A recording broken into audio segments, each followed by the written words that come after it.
Yo, what's up, everybody? Welcome back to Fighting with Friends. It's your boy, brother Kaya, back again. We're live, ladies and gentlemen. It is one fight night 32. Nakrob taking on Jaosuayai. It's going to be live in literally about 4 minutes from now. So we got some time to chat a little bit before the event kicks off. So yeah, man, looking forward to it. It's finally here. A couple of fights had to change due to certain things happening. Obviously, fighters getting injured, weight cuts been difficult.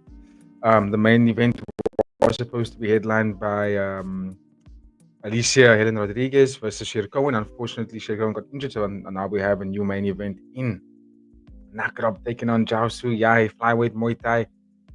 We got Nakrob ranked number 5, I think, in the flyweight division. He's taking on, like I said, he's taking on Jaosuayai, who is not ranked, but technically not ranked in the top 5. But if you really think about it, he could be inside of that top 10 if he beats Nakrob. Yeah, he definitely claims one of that flyweight Muay Thai rankings, possibly to get taken number 5. We got 11 people in the chat. Welcome everybody. Welcome. Drop a like, drop a share. Let everyone know we are doing a live for 19 people. This is insane. Like I said, drop a like. Let me know where you're watching from. There's a poll in the chat right now for the opening bout. Get your votes in. But like I said, Nakrob versus Jaosuayai, that's going to be a bit of a slugfest. I think it's going to be a wonderful main event. I'm pretty sure we're going to see some high-level Muay Thai on display over there. Can't wait for that one. Then in the co-main event, one of the fan favorites, Alif from Sword Japan, taking on Ahmedi Al-Jamari. Alif making weight in that direction quite simply, quite easily. Hey, we got some comments already popping off. Let's see what's going on here. Afisi Amdi asking, is Johan Ghazali's fight gonna be live? Gonna be in this live? I'm sure it's gonna be live. That fight is obviously gonna be a third from the top. So yeah, when we get there, we will obviously be covering it for you guys. We aren't gonna be displaying any of the footage if that's what you're asking on this live stream. It's just a watch along. We don't have the rights to obviously show you the footage on this live. But I'm going to be commenting and giving you guys some updates on that fights literally as they are happening. Pardon me. But the link to the description, the link to the live full event on YouTube is in the description box of this live watch along. You can find it there. Click the link. I'm sure it'll take you to the fights directly, and then we can watch the fights together and chat. Thank you for that comment. Drop a like, drop a share, please. Yeah, as we're going on, like I was saying, excuse me, just woke up. It's quite early here in Cape Town, South Africa. All right, mate. Thank you so much for tuning in. Really appreciate it, guys. Love for the love. It's still very early here in South Africa. It's basically 3 a.m. now. I'm obviously from Cape Town, if you guys don't know. So just bear with me. I've woken up literally like 20 minutes ago. So just easing myself into it. Waking up as we are getting live to this event. But like I said, that co-main event, I think it's going to be also a firecracker of a fight. Alif taking on Ahmedi Al-Jamari. Ahmedi, I think he took two or three attempts. To get to his weight, to officially make the weight and hydration. Whereas Alif didn't have any problems. He did it on his first attempt. And he looks super hyped, super amped for this fight. So I think it's going to be a bit of a barn burner for sure. The winner there may or may not get a shot against Prajan Chai for that strawweight Muay Thai title. I really hope that if Alif gets it done in spectacular fashion, I think he definitely gets that shot. Al-Jamari, unfortunately, only had one fight in the one championship. Okay, that doesn't really stop guys from getting title shots in the past, but I mean, he had one fight, beat Tongpoon by a KO. Good knockout, by the way, but I think he needs to do a lot more than that to kind of guarantee him a shot. I mean, if he beats Alif, it catapults him for sure, right? But I just don't know if he gets that title shot instantaneously. Whereas Alif has got a much stronger argument if he does, of course. Then we have Johan Ghazali, taking on Diego Paez. That's also going to be a bit of a killer instinct kind of fight. I can't wait for that one. I know that Johan Ghazali made weight, past hydration, had no problems doing that. With Diego Paez had 4 attempts, 3 or 4 attempts, and was unsuccessful. Hey, why are you kicking me out there? Was unsuccessful with that weight cut. I think he was missing hydration a few times, and then ultimately by trying to put the weight, trying to rehydrate to make that hydration test. He was packing on more weight, and that ultimately made him not make the weight cut, weight limit, as well as the hydration. I know it still says flyweight on the website, but that's not what happened. It was eventually negotiating to catch weight. And big ups to Ghazali, man. The dude was saying, "Listen, show has to go on. I'm taking the fight. Let's go. I don't wanna. I don't wanna. He doesn't wanna look for a new opponent now or call the fight off." And big ups him for still continuing to taking it. As well as for Diego Paez, he could have also been like, "Listen, I can't. The weight cut was too much." But sign the contract. Here we are. We have the fight, and I think that's going to be a fantastic one, just because of the profile of both athletes. Diego Paez, I know his debut wasn't the most entertaining, or didn't go in his favor. Let me not say entertaining. It wasn't entertaining, but it didn't go into his favor against Sean Klamaker, unfortunately. But here we are. He's a 4-time champion, so I think it's a good test for Ghazali, and I think that I think he might actually get the job done, Johan Ghazali. Yeah. But of course, let me know in the comments, please, ladies and gentlemen, how do you think the fight's going to be playing out? Moving on, we have the other Johan Estupinan. He obviously beat Johan Ghazali in his last fight. He's taking on Taiki Naito, who's pretty much also a high level Muay Thai and kickboxing practitioner. Long standing name in one championship. He's beat almost 50 people watching. This is insane. Oh my word! Welcome everybody. Sheesh. Taiki Naito, been around the blocks, fought the who's who, with the best names in one championship. So he's got a lot of experience. 29 years old. He's been in there, and he's got a good game plan and how to beat athletes. Never really knocked anyone out. I think he's got one finish in one championship so far. But I mean, apart from that, he's been decisioning people, and that's still a very good talent to have, to be able to decision people, right? So yeah, big ups to that. But I think he's gonna get beaten here by Johan Ghazali. Johan is stupid, and if I'm being honest, I really think he's gonna.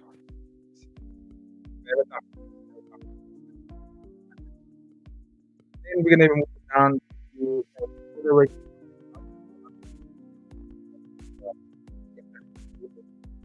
Baby. It was supposed to be on top of the card, co-main event situation, but we didn't get it, unfortunately. I can't remember what happened there.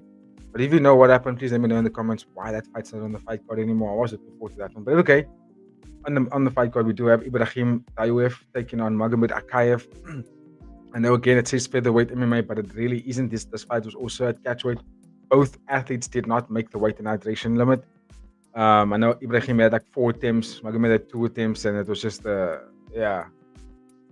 just wasn't nice. And guys didn't look really that healthy on the scale. But here we are. They negotiated the contract. The show must go on. Super hyped that it is. And I'm going to reserve my opinions for that one. I'm not too sure who's going to get the job done there, but I'm pretty sure it's going to be some high-level MMA. Let's see how that fight plays out. I know for sure that the fight that's going to be taking place before that, between Ricardo Bravo and Ariane Esparza, that's going to be a bit of a barn burner for sure. I've got a feeling that one's going to be fireworks from the get-go. So I'm looking forward to that one. I mean, especially because both athletes want to, make a big name, considering now that the featherweight Muay Thai scene is not even now, it's still pretty stacked if you think about like the names of Bampara, Duplessis, Smokey Joe, Superborn, Amanchai. It's a Shadow, Nico Carrillo. It's a stacked division. So I'm pretty sure these guys want to make a name for themselves so they can catapult themselves and ask for big names like that as they progress into the one championship. But that's going to be a fascinating fight, I'm pretty sure. But Nicholas Bigner versus Jabrailov, lightweight MMA.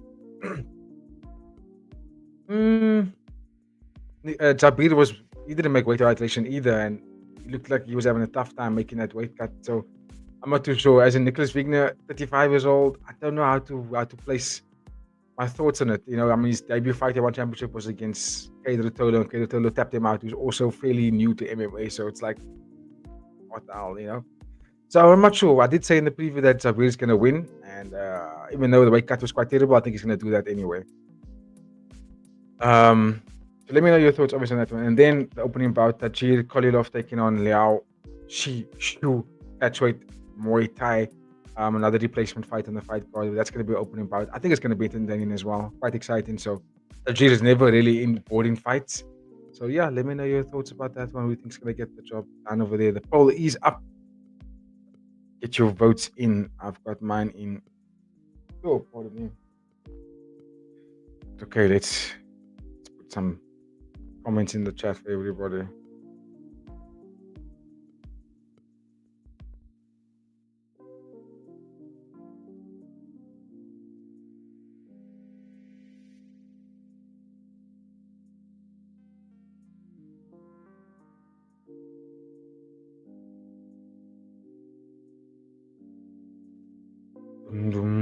Okay, ladies and gentlemen. Yeah, let me know your thoughts about these fights, man. Like I said, it's only Rush to give it a Algeri's a great fighter to open the card. Absolutely, he's got some good experience. He's fought some big names. Debutant in Liaoshu, Shishu. Not too sure what his style is like. But let's see what happens here. Tajiri is the kind of guy that doesn't stop, right? He's got a lot of forward momentum. He's gonna keep in your face on a consistent level. So yeah, let's see what Shishu is gonna have to offer. Let's get that banner up on the screen. Eight fight, fight card. So it might be a short night in the office here for me, ladies and gentlemen. For those. Um, these eight fight cards usually go by quite quickly, actually.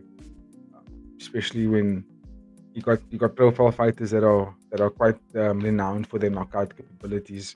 Pretty sure this fight card's not gonna last that long, including all the ads. Okay. So right off the bat, as this live stream started, people were just tuning in. Oh, I love it. I love it. Many thanks, everybody. Let's just update that there.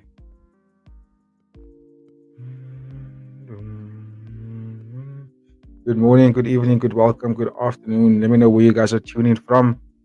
It is your boy brother guy doing a live watch along for fighting with friends and one championship. Okay, Liao Shishu is about to do his walkout now.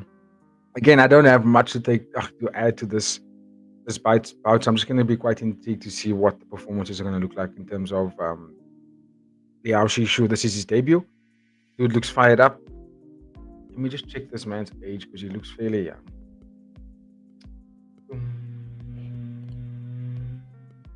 19 years old. So we got the young. Looks fired up for his debut, but he's taken on a very skilled sniper-like athlete in Tajiri. He's a go-getter. So let's see how this fight plays out there. Catchweight Muay Thai, 140 pounds. So what's that? That's just under the bantamweight. Bantamweight's 145, in one championship. So it's just outside. Yeah, just outside. Hopefully we get a finish.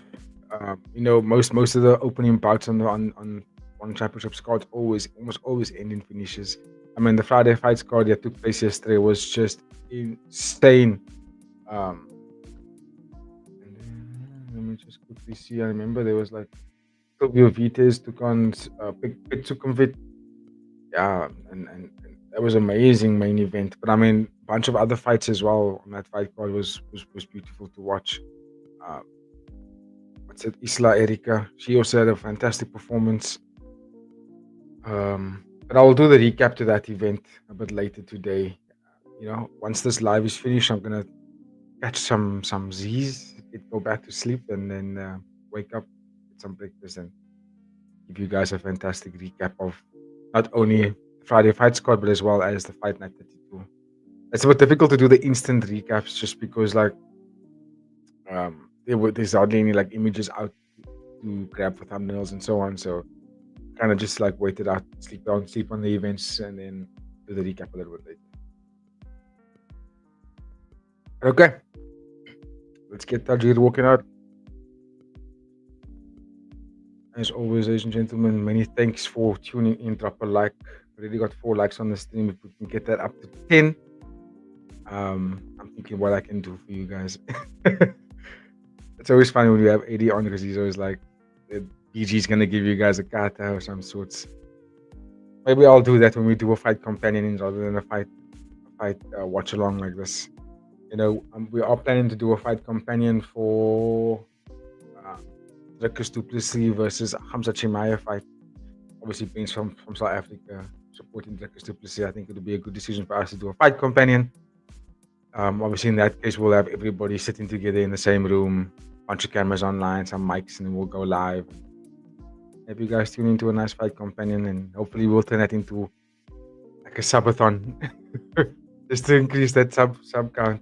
But of course, if you guys are tuning in, let me know where you're tuning from. Drop a shade of this watch along to your friends, drop it into your group chats, let everyone know that we are live. One Championship at the moment is like they're quite boosting, if you put it that way. Like the numbers are doing really well, the TV deals are doing really well, especially in a time where the organization of the UFC is becoming a little bit stale. I think the One Championship is in a prime position right now to really like catapult themselves way ahead. I think what they need to do, I know that they were trying to build like a US fan base by hyping up a lot of the MMA fighters and prioritizing them for these fight night and pay-per-view events, taking them to US. But I don't know, it's a tough market to sell considering that the US is just pretty much going to support the UFC no matter what. I think the One Championship should kind of hone in on more on the kickboxing Muay Thai like they're doing now. Get the Japanese card, there's Ryzen, get some fighters out of Ryzen from K1. I think people are starting to tune in more into these kind of fights because it's entertaining fights from the off, high technique, a lot of fun, So I can kind of see it. So I would say rather move into that direction, especially during the time where the fights in MMA and UFC are starting to become like a little bit boring to watch, and where the fights in One Championship, every fight is just popping off with its MMA or the stand up or the jiu-jitsu. It's popping off, So I think it's a time for us to tune into One Championship right now, because the numbers are just amazing. Let's get the timer on the screen for this fight. They're announcing the fighters. Dom Lau. Shout out to Dom Lau. Let me just get this round one on screen. But yeah, man, I think One Championship is at the sweet spot right now where a lot of people are looking for entertaining fights, and what's more entertaining than watching these guys throw down knockout after knockout, brawl after brawl, and also the humbleness and the respect between athletes in One Championship is really something to speak about. It really highlights a very good space around the combat sports, and not everyone is just like, no, I'm gonna kick your ass and you take everything that I got, I'm gonna whoop your ass. Like everyone being so hyper sad and putting the stakes so high, it's like they're gonna die if they don't get this fight. But yeah, I just like the way the One Championship is running the event. I would like to see them clamp down a lot more on these catchweight fights, and allow fighters to compete for a weight class, give them more incentive to maybe climb for a ranking, and yeah, I think we'll get a lot bigger fan base as well. Leave the American market, don't need that.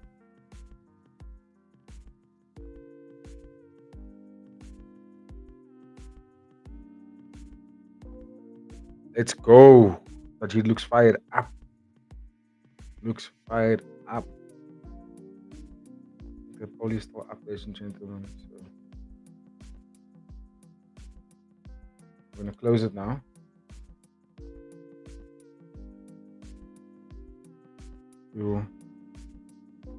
Okay. Go. Right, there we go. The round started, ladies and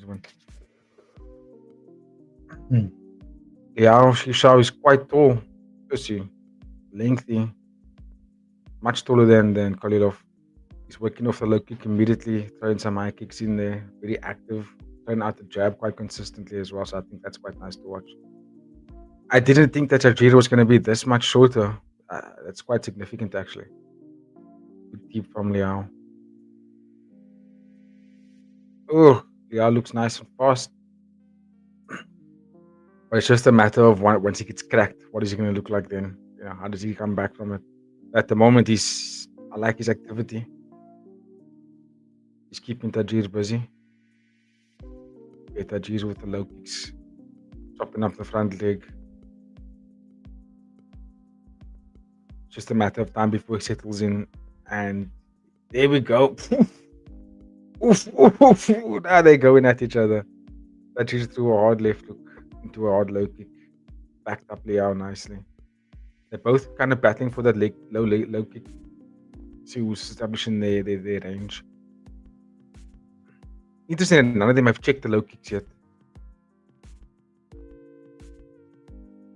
Oh, nice inside low kick from Tajir. Tail off. Oh, he got clipped there. Oh,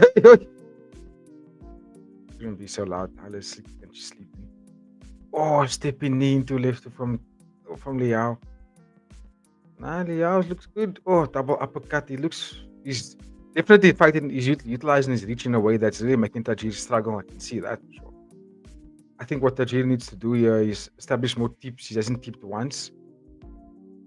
He's taken a lot of not necessarily damage, but he's struggling to get in. And when he's getting in, he's getting clipped with either up a knee or a low kick or a double uppercut.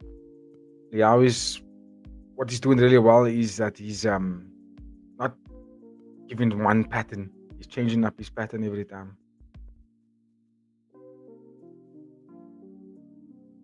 Camera lens is dirty. I need to clean it. But you try and spin in stuff. You should not do that. Not in a fight where you're really struggling to find range. The moment he's on the back foot. Oh, good left hook from Liao. Back to those calf kicks that you switching stances. He didn't like that calf kick. Yeah, I don't think that Jerry needs to spin here. He needs to literally just be a little bit patient. Oh, he got clipped with an elbow. They're in a clinch now. Now they're slugging. Oh, the run went by so quickly. Oh! Nice Shishu. Looking good, my bro. Looking good. I definitely give him that first round. Whew, fireworks. Tajiri is really struggling with his range. He's battling to get in. And also he's punching his way in and he's almost overextending those hands when he's coming in. And he's getting clipped. He's getting clipped a lot. The range advantage is definitely reach advantage is definitely favoring Shishu here. And he's when they're coming into that clinching positions, or even when Tajiri's closing in, Lao just throwing up uppercuts, cutting angles, throwing into jabs. And he's really attacking that calf front leg of Tajiri so consistently that he's switching stances now and he's having a difficult time actually sitting in and letting combinations flow. I think what he needs to do is attack the calf again like he's been doing, but more frequently. And also deep when you come in, hit the body shot, keep your guard up, hit the body, then you go in. Don't extend with those punches. Okay, we're gonna go again. He's losing that battle there. Right, there we go. Cool. I think the good thing about Shishu that's setting up a lot of his attacks is that he's working off those peppering shots out, the calf kick and the jab. There we go. Now Tajiri targeting the body. His coaches obviously told him target the body. Don't go for the head. It's a tall fighter. You're not gonna get the head that easily. So target the body, target the legs, set up those shots. Oh, he almost walked into an elbow there.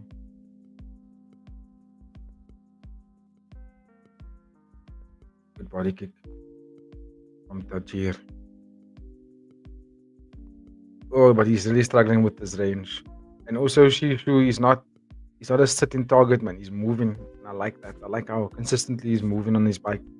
Not giving Tajira an option to really strike whatever's in front of him. Oh, good elbow from Liao. I mean, the kid looks confident and comfortable, eh? I mean, because Tajiri's fought the best of the best. Now they're in the clinch. Top knees from Tajir. Yeah, he's okay. Now they can break them up.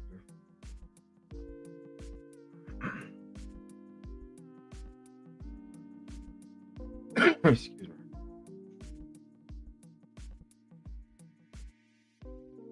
Good body kick. Good body kick.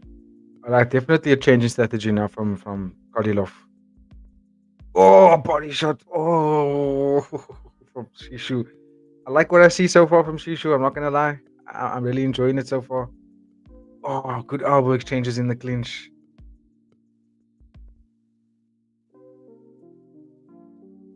Oh, they're just going back and forth with the knees. What did I say about these opening bouts, dude? They're just exciting all the time. Fireworks from the get go.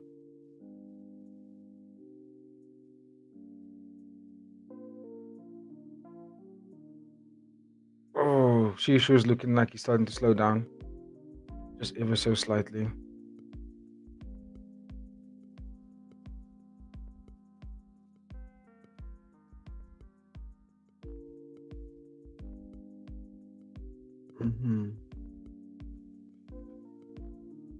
Oh, slugging it away. There is a little, yeah, you see, they even, Mitch also said that there's a little bit of fatigue starting to show now from Liao. You know, Taji's not going to slow down. He's going to go the whole time. High pace. Now he's starting to attack that carve a lot more. And it's starting to weigh on Liao. You can see it's weighing on him. Now we got Liao throwing jumping strikes. That's usually a sign when the athlete is coming to the end of the list of strikes to use. Ooh. I would probably say still Liao Shu in round 2, but I would say a lot closer now, right? I think Tajir has definitely closed him down. 1000% has closed him down.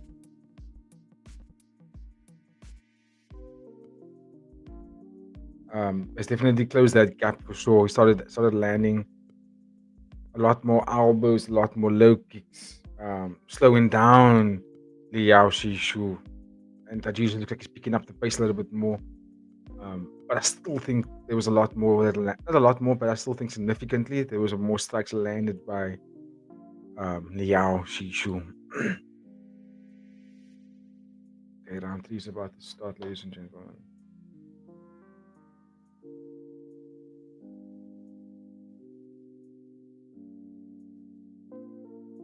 Okay, here we go. Up. Round 3. There we go. Okay, now Liao's starting to back him up. Some of them are saying 1-1 in the commentary box. I can see it. I can see the argument. Definitely see the argument. I mean, Liao did slow down significantly in that second round. And Kalilov landed a lot more calf kicks, which I asked for to slow down the movement of Liao. Let's see what it. Oh, he's throwing heat now. Oi, clipped him with the right hand. Oi, left elbow. Oh, knee from Tajir. Oh, overhand right for Kalilov. Kalilov's starting to look like he's starting to get in it. It's a car kick. He's starting to look like he's in that flow state now. Heart rate isn't spiking anymore, you know, on that autopilot mode. Runners high feel. He's chasing Liao down now. You could, like I said, you could see at the end of the second round that Liao was looking tired. Like he slowed down significantly. When you threw the jumping knee, I could tell now you look like you gassed out here.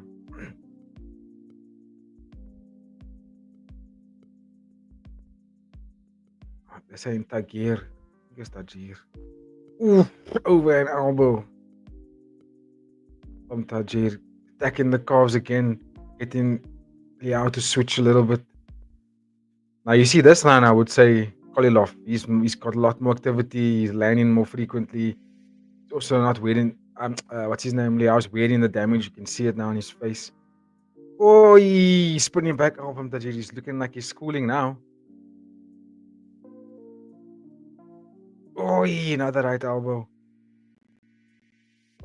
Well done from Kalilov. Oh, walked into that left elbow. High kick. Oh, Nah, Kalilov starting to get on his bike here. He's starting to get on his bike and get away. But big ups to Liao to still make it a fight to then staying in there and he's still working off his jab, still cutting angles. I like what I'm seeing from him. There's definitely a work of art here. I think he can definitely, and at 19 years old, can be something to recognize as we, move up in his career. He's gonna have to put on some more muscle in this bantamweight division because there's some killers in the bantamweight division.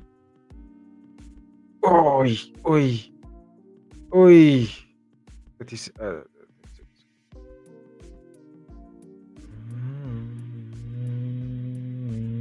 Oh, they're slugging it out now.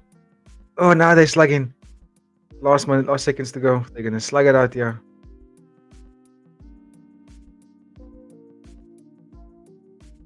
Oh. Who am I gonna give it to? Who am I gonna give it to? Tough one. Tough one. I don't know. I will probably go with. I'm gonna say Tajir, just ever so slightly. Just ever so slightly, because I think he came back hard in that second round.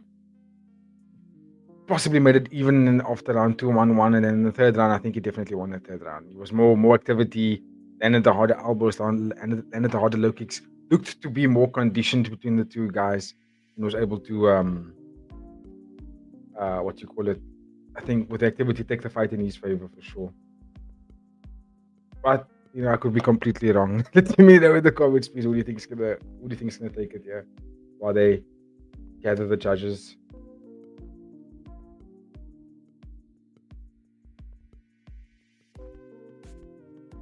Commentators sound confused a little bit as well. Who's winning?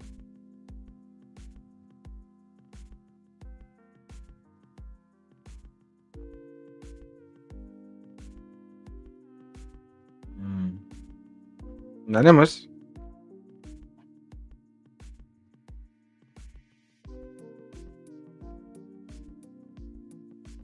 Yeah, pull it off. There we go.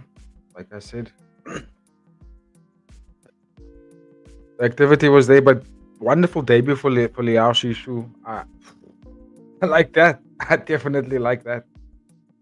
So the next fight is going to be MMA. Yeah. So let's just quickly change that timer.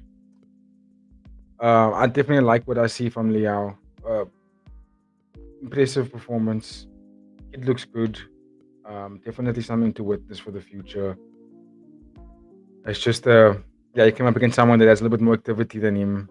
Was utilizing good calf kicks, good elbows, stifled a lot of what Liao was doing in the first round and the second round, and gotta give props to that because I mean Tajir, you could see the experience on the take its toll and showed in the fight.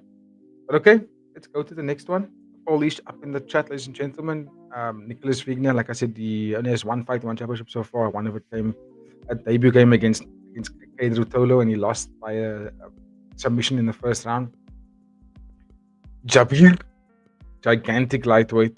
Like I said, struggled for that weight cut, but the top talent is undefeated. He's a top talent that just, if he can get a nice weight cut, then this dude will be insane. He will be insane of a fight to watch. Definitely, I want to see what he looks like when he can't take you down and he maybe gets tired. What does he look like then? What does he go to? I just don't think that Nicholas Wigner is going to be the kind of fighter that's going to be able to take him into those deep waters. So I definitely expect a finish here from Jabir. Maybe a first round, maybe second round finish. But let me know your thoughts, please, ladies and gentlemen. Also, get your votes in. The poll is up. Poll is up.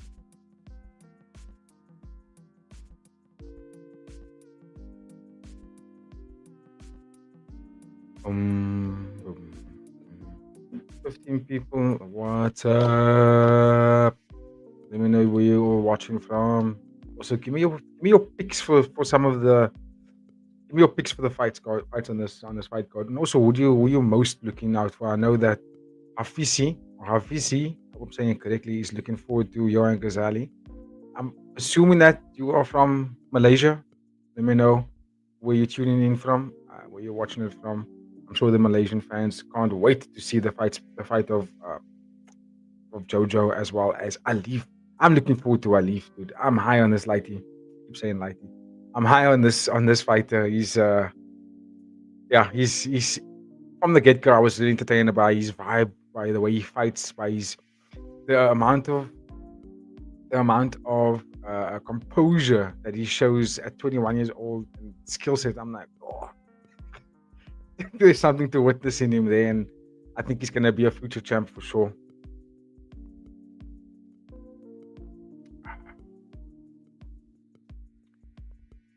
Right, MMA fights. These guys are doing their walkouts.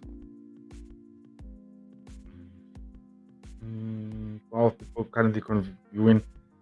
Ladies and gentlemen, those who are viewing, please, if you're ever so nice, so kind, you can like the video, please. Even a little one bit of those little likes does add up to the algorithm and help us out grow our channel and the platform as well as the community that we're trying to build. Just please, if you could just drop a like, it's one click away. It does help us in the algorithm. All right, Nicholas looks super cool with this hat. Is it a hat or a towel on his head? It's a hat. He's got the what looks like the Peaky Blinders golfer hat vibes. I think it. All he needs now is a big cigar as he's walking out. But I mean, yeah, we didn't really get to see anything in his main fight, in his debut fight. So I don't know what he's gonna be doing differently here, especially against a fighter that is also just as aggressive as Kato Tolo when it comes to the grappling, right? And the difference also here is that what Zabir has, a Kate doesn't have, is also MMA striking experience. That also is gonna play quite a big difference here.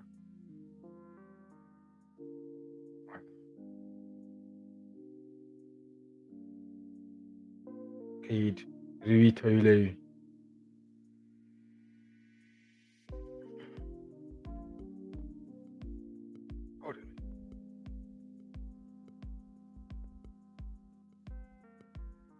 Okay, well, these guys are working out.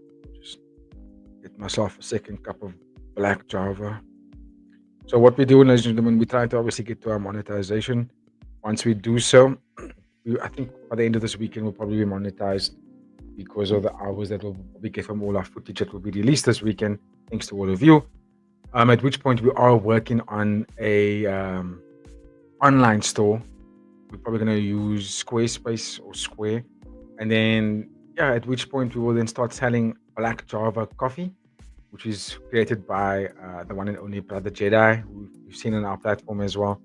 But we will start off with doing the coffee to South Africa only, and then delivery services will be particularly in Cape Town just to start off, and then once it grows a little bit more, we'll work out more logistics and we're able to make it international.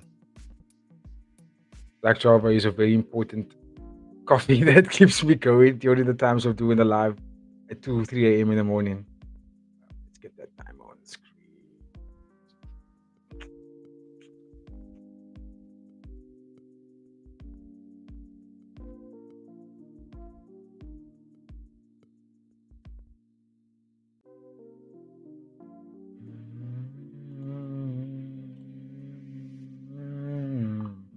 Okay.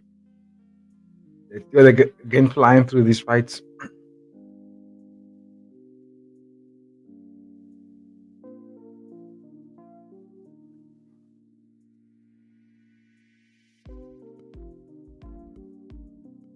So, 7 wins, 1 loss. Pretty sure he has more than 1 loss. Nicholas Vigna. Yeah, I'm not giving this man a chance at all. I hope he does something right here. I hope he actually beats up this Jabir Lighty, but yeah, I don't know. Hello.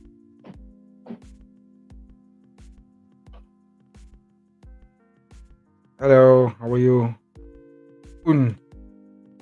Sawadika. Where you from? Where you from? Thank you for tuning in. Drop a like. Right around his began. Oh, immediately Jabir just goes immediately, just super aggressive. Throws an oddly kick. Lots of wild strikes. Come on, Vigna. Jabir didn't have a good weight cut. You can take him out here. Just be patient. Jabir is just looking super aggressive. But Vigna's slugging. Oh, stanky leg. Left hook, knee. Right hand. Left uppercut. Oh, these guys are fighting like they're fighting in the streets.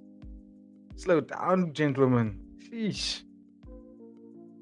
Oh, Thailand. Welcome. Thank you so much for tuning in. Oh, this first round is high pace.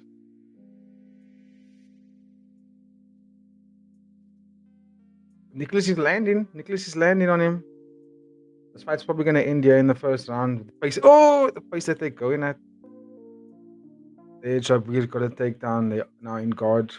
They're both in full guard. Nicholas Vigner's looking for a rubber guard. Probably wants to stand them up.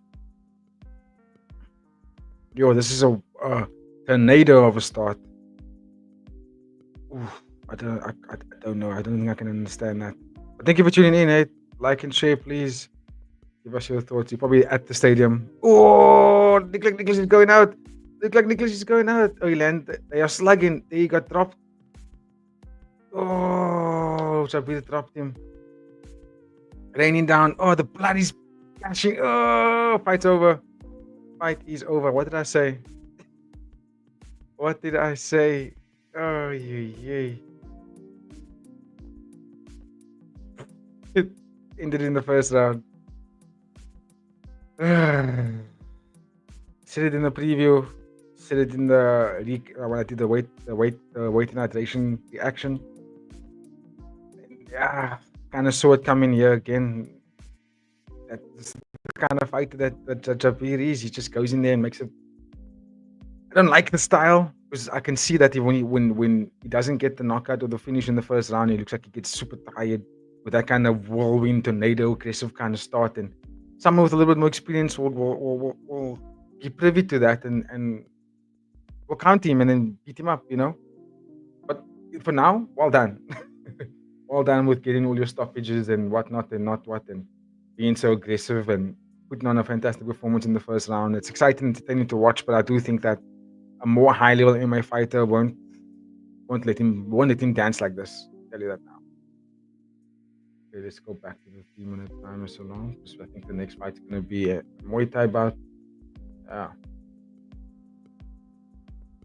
And then I'm also just quickly gonna update that ticker tape for y'all. Oh, but that was like a tornado fight. It was madness.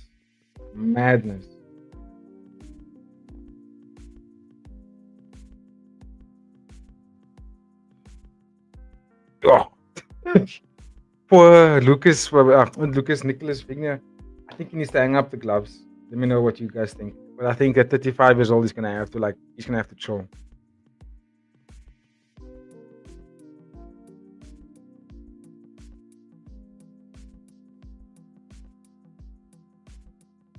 Oh.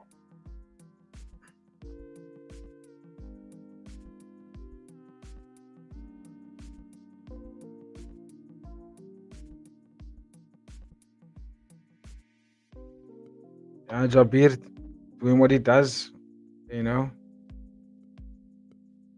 If you can, have proper weight cuts, good hydration tests, I think he can be a champion. I think he can be a top name for one championship in terms of the MMA discipline. But he's definitely going to have to fix that weight cut situation. And also, I want to see what it looks like when he goes over the first 2 rounds.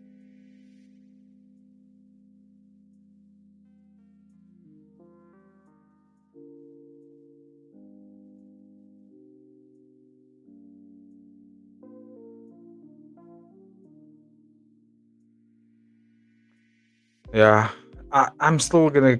I don't like it when athletes don't get their weight cuts right and they struggle to get their weight cuts right and they get wins. It's like, okay, cool, bro, but you couldn't do the most important thing, and that was actually just make weight and hydration. But regardless of that, I think fight style he's definitely going to be a puzzle for lightweight MMA division.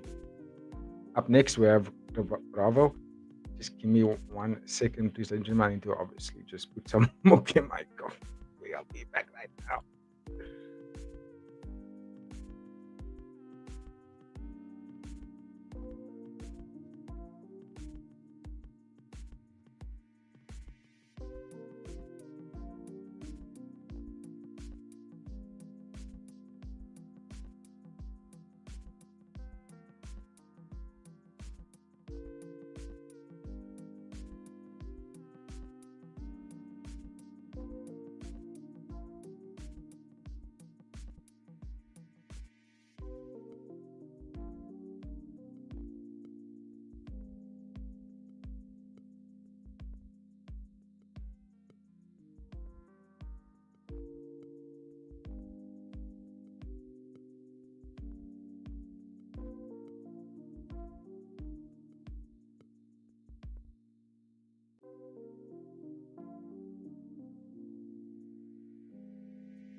Okay, I'm back. I hope that Jabir didn't get a bonus now.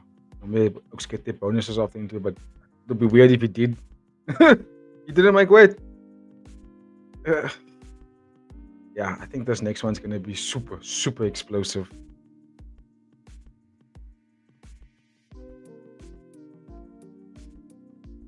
Ricardo Bravo, Argentinian, Japanese. Oh, what a combination. Um, I'm gonna go with Ricardo Bravo, even though Ariane Esparza fought before the one championship looks good, but I think Ricardo Bravo is also these fights in one championship have ended in finishes. I think I'm gonna go with the finish over here, guys. Please, thank you for tuning in. Thank you for liking, sharing, and commenting, subscribing, all the top stuff.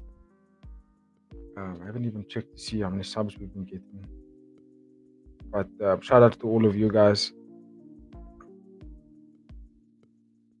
for tuning in here and taking the time out to sit with your boy. Yeah, I really appreciate it, all of you. My dude from Thailand, shout out to you as well for popping in. I honestly not sure what was said here on this comment, but Kumka, thank you so much. Appreciate it. As we're gonna move into the next one, quick ad.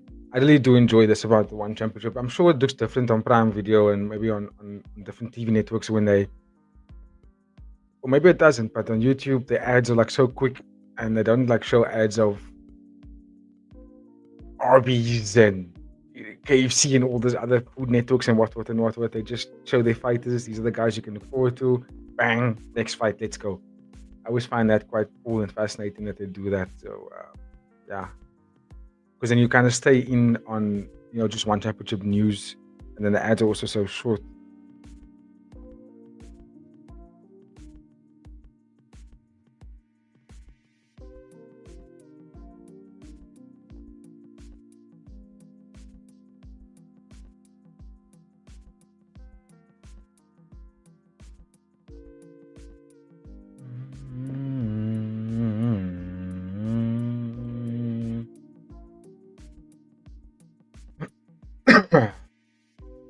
Chubby. Yeah, no, I think so too. I think Chubby is definitely going to be a lightweight problem, lightweight division. Again, like I just think he definitely needs to fix that weight cut situation. Then he'll be a problem, even if he's not in the one championship. He's definitely got that makings of being a scary, scary prospect for anybody.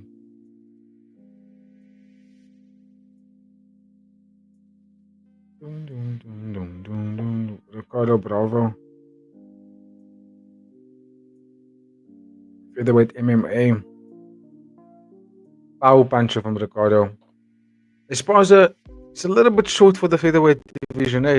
We'll see, but if I remember correctly, he didn't have the best height. Who did he fight in his last fight? He fought at 172, wasn't it? No, it was no. He fought at fight night 29 against Nontachai, yeah, and he lost that fight. Yeah, Nontachai was just too technical for him on the night, I remember.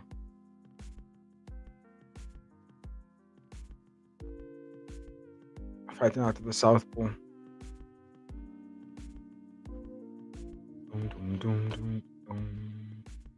Yeah, there's definitely gonna be a explosion. This fight is definitely gonna be an explosion. And both guys, look, they're both very young, 25, 22. I think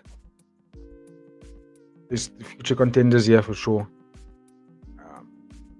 But the featherweight division is really stacked. The featherweight division: Smoking Joe, Nico Carrillo, Shadow, Pampara, Superbon, Tawanjai, Luke Lissay. I think they that's all absolutely killers, and I think they have definitely set the bar quite high. Yeah, the Destroyer's walking out right now. The poll is up, ladies and gentlemen. Get your votes in. So far, we got 100% for Ricardo Bravo. Okay, so you guys seem to agree with me. Let's go. Let's see anything can happen in this 4-ounce gloves, right? I mean, it takes one shot to put anyone's lights out. So let's see how these guys perform.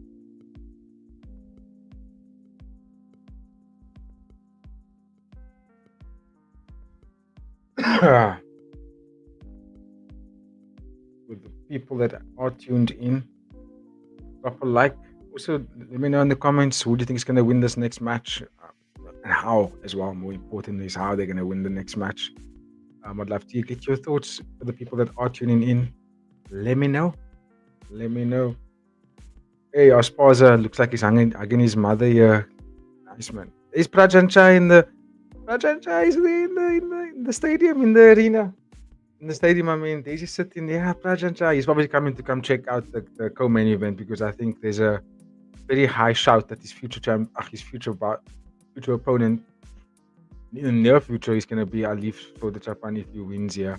But I also think that Prajanchai probably going to be fighting against Jonathan Diabella first before we get this fight, before he defends his Muay Thai strap. Because JDB is definitely, he has been calling for the fight now. And beating Sam A, I think they should definitely give him the fight now.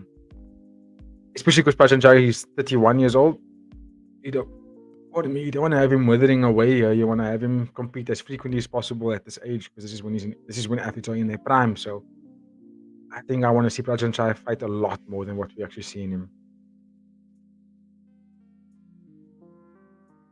And I can understand why he wants to call out fighters like Takeru because I can catapult his name a little bit more broad than just Southeast Asia, put it that way. But I mean, he must just keep doing what he's doing and keep taking the fights he's taking, and he's already going to be recognized. He's already recognized around the world. He doesn't need to fight Takeru for that status. First things first, Ariane Esparza looks solid here. Oh, he looks like his weight cut was perfect. Pulled out nicely. He looks literally solid. Hopefully he puts in a good performance here. Oh, he looks pulled out actually. Nice.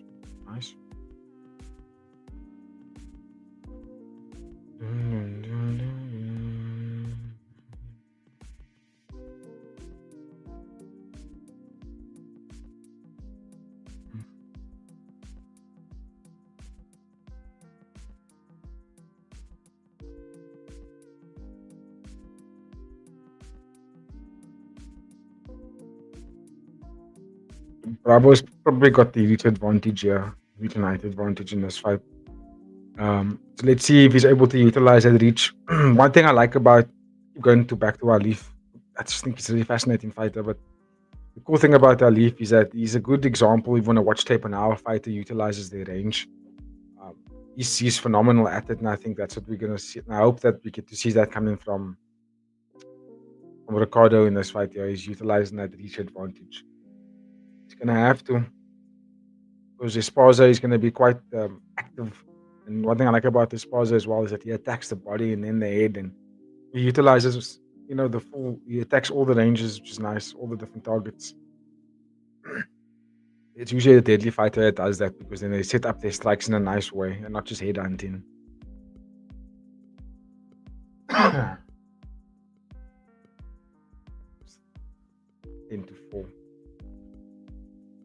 Boom, boom, boom, boom. Flying through these fights, legend. After this one, we'll have 1, 2, 3, 4, 5 fights.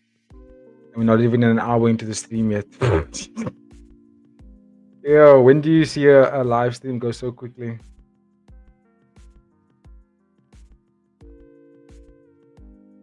I remember that's what you get, right? On an 8-fight card, especially when 90% of the fights are all stand-up fights. They expect to go quite quickly. There's Javi Hernandez. Javi. Is it Javi Hernandez? Yeah, it is Javi Hernandez. Nice. Gonzalez Hernandez. That's the football player. Gonzalez. We'll say Hernandez. Dude hasn't been playing football for many years. Oh, cool tattoos as well on the man of Ricardo.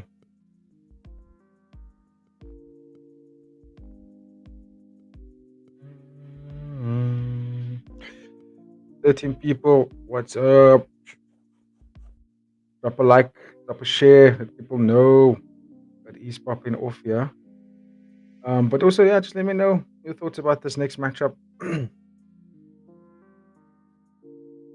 Ricardo looks like gangster, bruh. He looks like he wants to go in here and just get into a.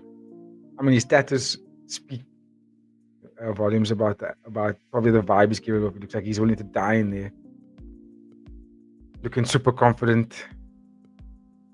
Yeah, he's looking very confident. I always find it interesting when people tattoo the year that they were born on their body. Year 2000.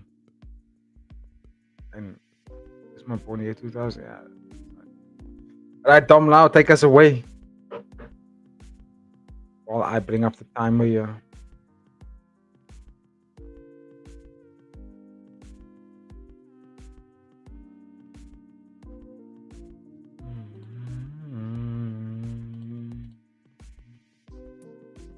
While Dom Lau is taking us away. If any of you guys watched the Apprentice One Championship series, I'm looking for the second season. I remember they were advertising that second season, man, too.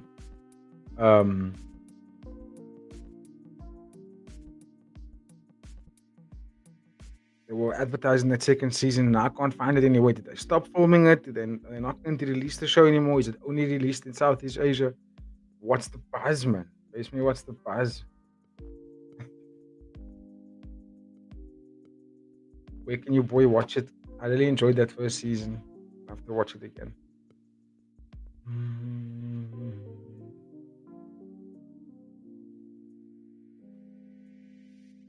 Let's go. This should be a fascinating fight. Oh, someone's voting. Someone is voting for Ariane Esparza. Ooh, okay. Okay, round's about to start. Someone's getting knocked out, yeah.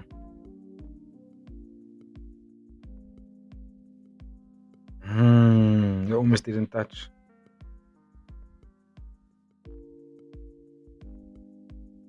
Let's go, let's go, let's go.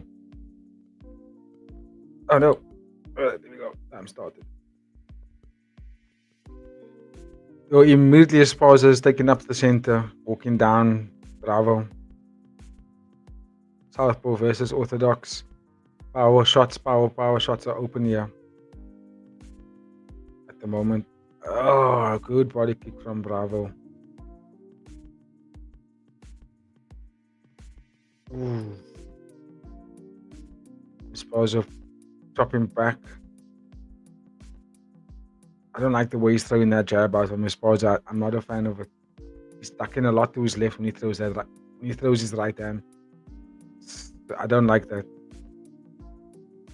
Because then Bravo can fake a jab, or pump fake, get him to throw that left hand, but then instead just throw a blast of a hard body kick or head kick with the right leg. Changes everything. Step into his left too much. Oh. Bravo looks like he wants to make this a slugfest. He's smiling at Esparza here.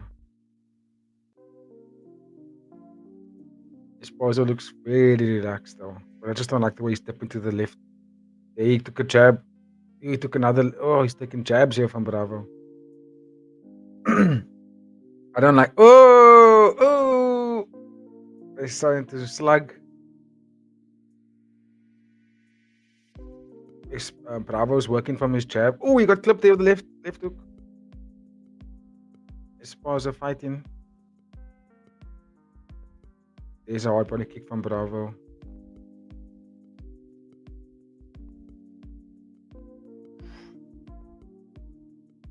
Good. Bravo's working out to the jab really well. I like that. He threw the high kick but missed it. Oh. See the check left, the check right hook that Esparza's throwing isn't nice. It's missing the mark. He's dipping to the left a lot every time he throws it.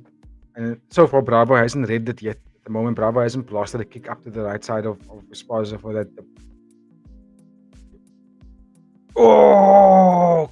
Crashing elbow from Bravo. Esparza's left eyes, right eyes already closing.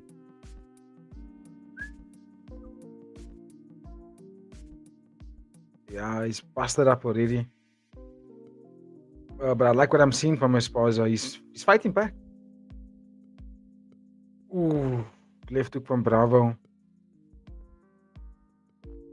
Oh, these guys are both landing nicely on each other.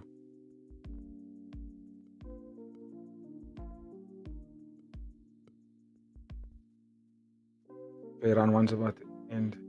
Yo, good first round for both guys. Both guys putting on a good performance so far. We got a comment here. Blaze, what's up? How's it, man? I'm saying that correctly. Hello, how are you doing? Thank you for tuning in. Stop sharing in your WhatsApp chats, your Instagrams, let people know that must tune in here to Fighting with Friends. As we watch these awesome fights, let me know who you think's gonna get the job done here while I change some of the information for you guys on screen. So yeah, fascinating first round. Definitely think that Esparza's right eye, he's got a big mass underneath his eye.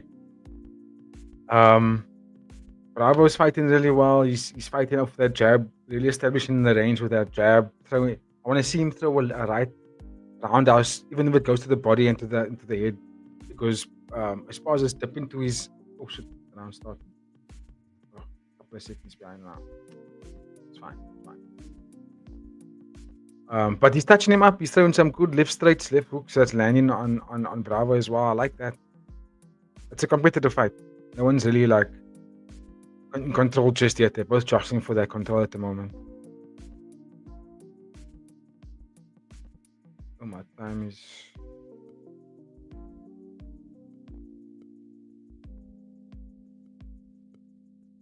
Time is behind by a couple of seconds. There we go. All right, now we're on time.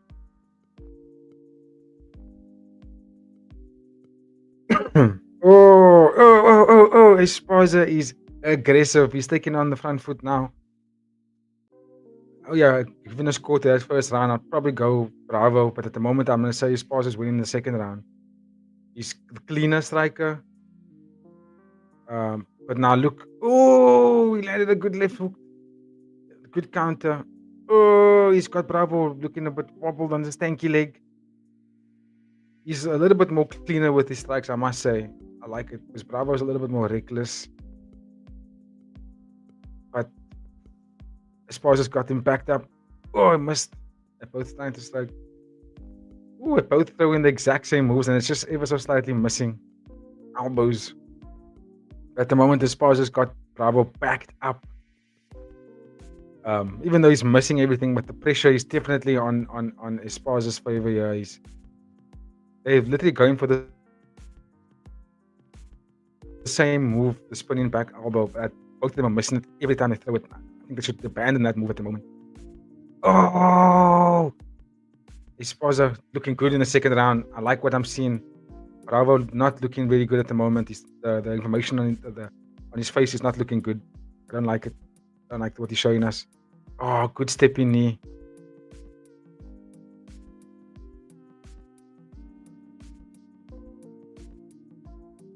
Get back to your jab. He hasn't used the jab at all in the second round. Coming into the last seconds, I can definitely say that Esparza won the second round. Oh, good body shot. Oh, all Bravo's doing in this fight in the second round is just clinching. He's just clinching a lot. Yeah, cover up. He doesn't. Yeah, he's not liking the body shots from Esparza. I did say that Esparza looked really pulled out and jacked for this. I mean, he looked like he's conditioned really well. Both guys made their weight in hydration in their first attempt, so yeah, not expecting anything less. Oh, they are slugging. Ooh. I want to say Esparza round 2. Yeah, you definitely took that second round back, my friend. You definitely took that second round. The first round was, I'd say, fairly even, possibly going into Bravo's favor, but round 2, 100% in the favor of of Arian Esparza. Esparza.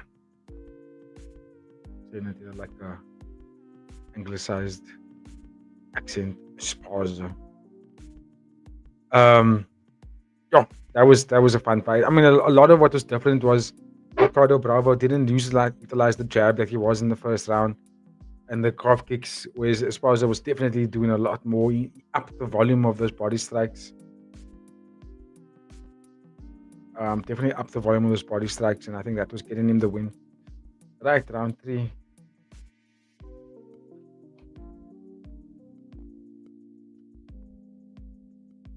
Alright, starting the round off like. It looks like Bravo wants to get it back now, so he's starting to be a lot more aggressive. Pardon. Yeah, he's now putting on the pressure, but he must be careful because Esparza is dangerous. Oh, almost caught him there. Bravo trying to jump in knee. But he's getting caught when he comes in. Good deep kick from Esparza. Good deep kick again. Oh, straight right lands for Bravo. He's backing up Esparza now. Esparza cuts that's beautiful footwork there. He cut the angle, got back the space of the ring again. He didn't get backed up against the ropes and stayed there. I love the movement. Beautiful movement. Oh, was it a splash knockdown? A knockdown lands for Esparza, straight left, knocking down Bravo. But it was flash though, because he got up immediately, so there's a countdown. Yo, Esparza, now well done, bruh. Okay, there we go, they're going. He slipped and ripped there. Bravo looks like he's very aggressive, wants to get the knockdown back. He's gonna have to. He's gonna have to, but he has to be careful that he doesn't walk into something hectic like he just did. The footwork of Arian Esparza is brilliant at the moment. Like the way that he's getting out of danger. Oh, well done. Well done. He just has to play it safe here now. He doesn't have to give away anything because he got that knockdown. And he won the second round. Oh, but beautiful body shot from Bravo. Bravo's definitely putting on the pressure now. He wants to get that knockdown back. He's taunting. Pushes his Esparza down to the ground. Don't push him. Get the knockdown, man. Don't get angry because you can't chase him down. Chase him down. Cut the angle a bit better. Yeah, cut the angle a bit better. Flying knee. Cut the angle better. You shouting here. Cut the angle better. You can actually cut him off. Oh, now they're up in the corner. Now they're letting his hands go. Ooh. Now he's letting his hands go. Oh, but Esparza just staying out of danger. Oh, 25 seconds.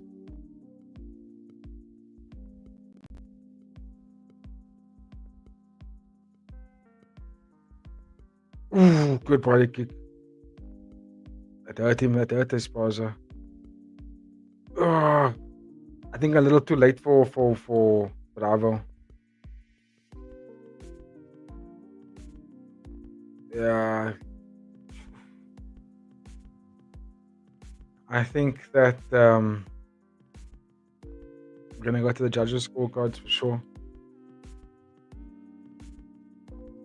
Yeah, that was a good fight. I think Arian Esparza won the fight. Definitely. I think Ricardo Bravo was a little bit too late in terms of putting on the damage there at the end. I mean, yeah, he fought well, but I just think it was a little too late, especially because the knockdown was landed. You kind of have to give it to Arian now, right? Let's update that for you. I have no doubt in my mind that he won the fight.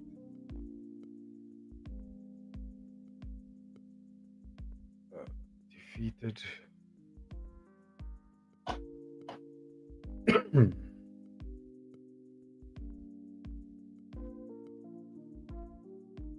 Lost to Johan Esparza.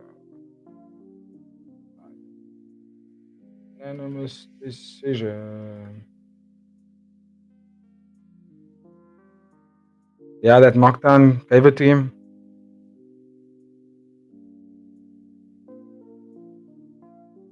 Okay, so Arian Esparza is fighting out of PK Senchai. Ah, oh, that makes a big difference. Yeah, that makes a big difference.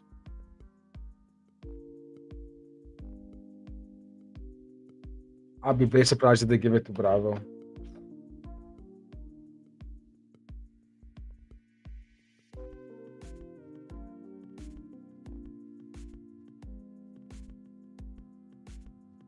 Unanimous decision. Yeah, there you go. It has to go to him, even though he's got a closed eye.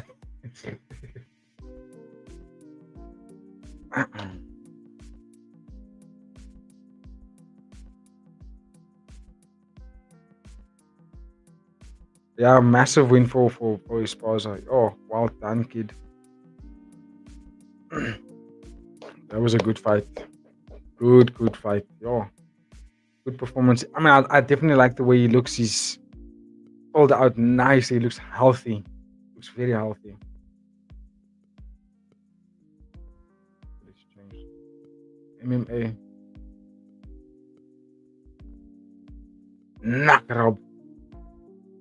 They're showing Nakrob on screen right now.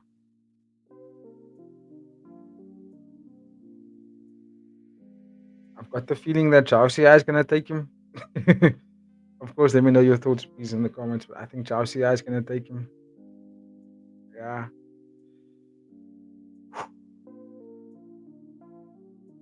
Jaosuayai. But yeah, we're going to have to see it. It's a tough fight for both guys. Tough fight for both guys.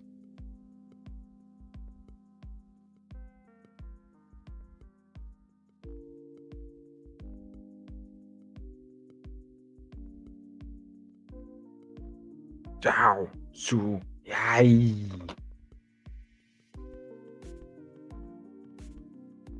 The thing about Jaosuayai, like, Esparza looked really good. Yeah, no, 100%.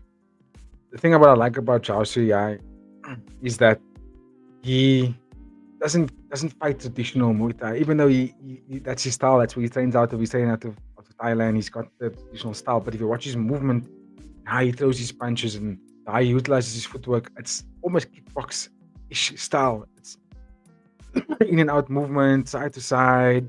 The combinations aren't traditionally like the way the Muay Thai guys do, with their elbows, hard strikes, clinch work, hard strikes. He flows combinations, and I think that's gonna make it difficult for someone like Nakrob, who is more traditional, and his shot selections are a lot more like 1-2, hard elbow, hard kick, hard elbow again, then a straight, and then another 1-2, and like that, man. Where Jaosuayai is like out, it's in the counter strikes, out again, then he moves, and I think that's a puzzle for a lot of the traditional style Muay Thai athletes, which is Nakrob, right? So, yeah. I think it's going to be a fascinating fight for both of them. But I think I just got this feeling in my bones that Jaosuayai is gonna edge it. He's gonna edge it.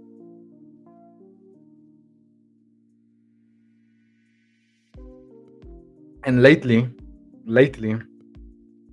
Jaosuayai's his last few fights have been stoppages. He's been adding a lot more technique in terms of sitting down on those punches and still staying safe. Because he wasn't necessarily knocking people out. He was just putting on very good performances, but now he's been knocking people out. And I think that's what's going to happen here. I think we're going to have like a bit of a what the hell kind of moment in this final fight. And yeah, normally when it's two high-level Muay Thai guys, we don't really get finishes, right? Because they both know how to be defensively sound. But I just got the feeling in this fight that someone's going to go to sleep, yeah. And I think Jaosuayai is going to be the one that's going to be standing at the end of the fight. But of course, if you've got a different perspective, comment section is there. You know where it is. Let me know your thoughts in there. How do you think it's going to play out as we build up to this next bout between Ibrahim Tayoev taking on Magomed Akayev, featherweight MMA, where Akbar Abdullayev is the current featherweight champion. They're probably going to give Akbar a rematch against Tan Kai, but I don't know if they should, because the way he beat up Tan Kai was insane. I remember correctly, Tankai didn't even make weight for that fight, so challenger made weight, and he got ragdolled by Akbar. So I don't know if he's going to do anything different. Akbar was doing no look punches and was cooling on him. It was a bit of a sad fight to watch because he was just getting so dominated.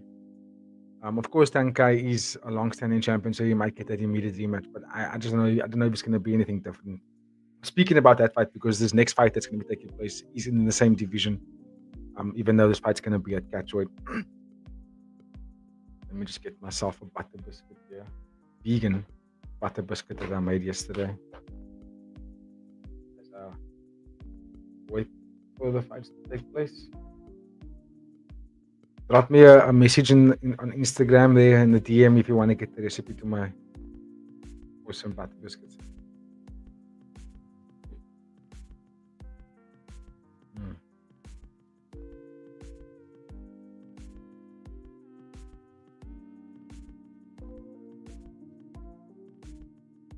Mm-hmm.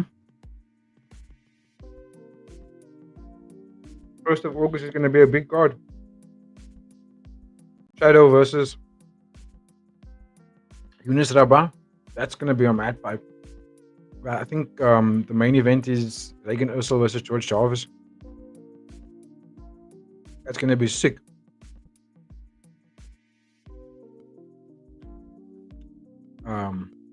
Always nice to see Regan Ursel fight. Hopefully he can make weight for this fight.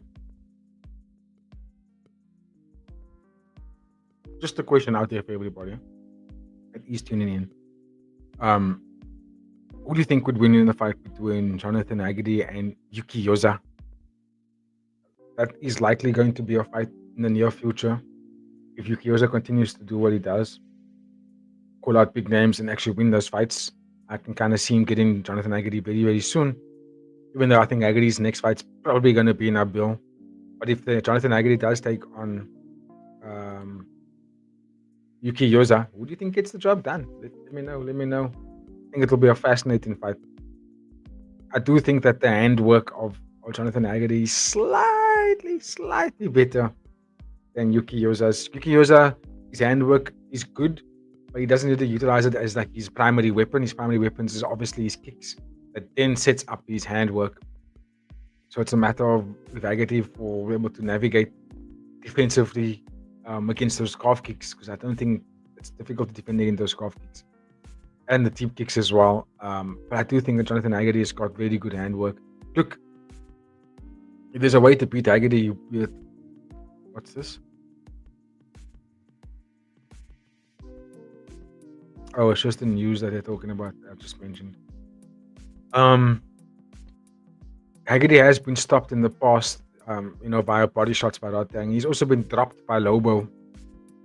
So there's ways to get into Agadi. I do think that Agadi's got very good handwork, and I think that's probably what's going to be a key thing for Yuki Yoza to navigate. If they do fight, early prediction there, I'm going to go with Yuki Yoza. That could be a little bit biased, but because I never really go against Agadi. I think I did once, and he won that fight when I did go against Agadi. It was against Wei Rui. So in this one, I just think that if he fights Yuki Yoza, I think he might get put in that one as well. Chat, we got 50-50 at the moment for the two Russian wrestlers. The thing about when we have two Russian wrestlers go up against each other, right? You get one of two things happen. It's either gonna be a barn burner of a fight, right? And someone's gonna get a stoppage, or it's gonna be a 3-minute grappling exchange and no one really giving up any sort of positions. Both are defensively sound, and then it just goes to decision. And that's a risk that you kind of fight. I'm not saying that like it's boring, but it's usually high level, but nothing really happens because they kind of know each other, and then they stop. If you think about the fight, off the top of my head, there was a fight that took place yesterday on the Friday Fights cards. Let me just see if I can get just to refresh my memory. There was a fight that took place in MMA.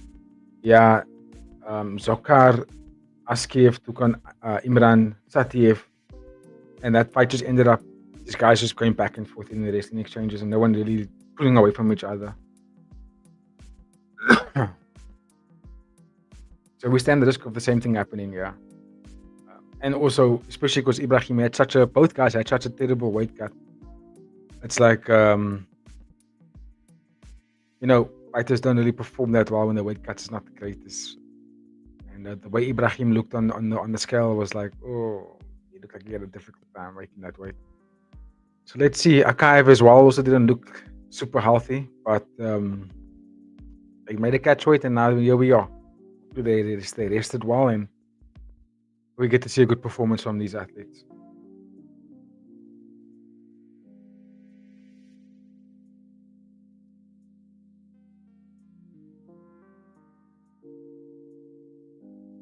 Okay, they're saying Akayev is an incredible striker. Let's see.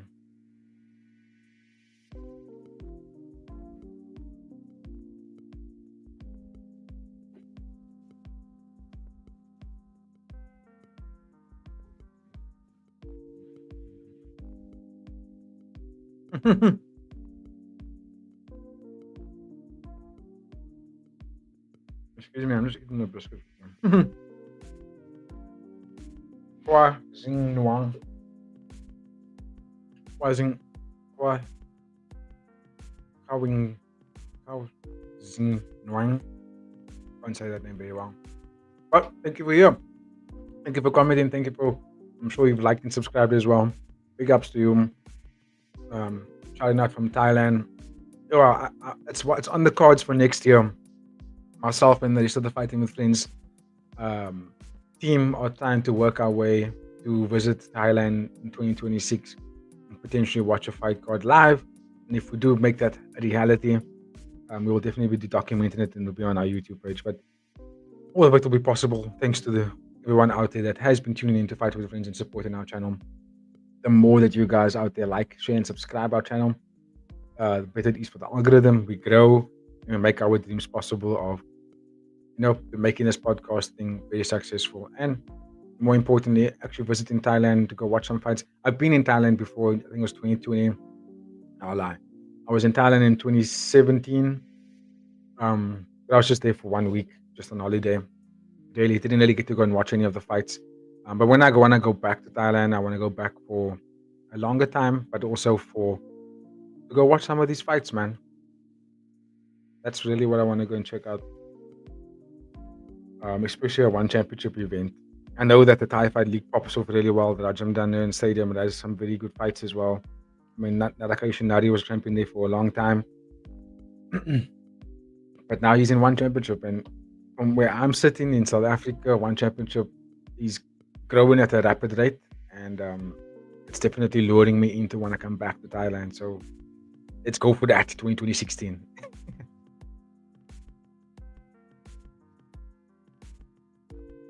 Thank you for the comments as always.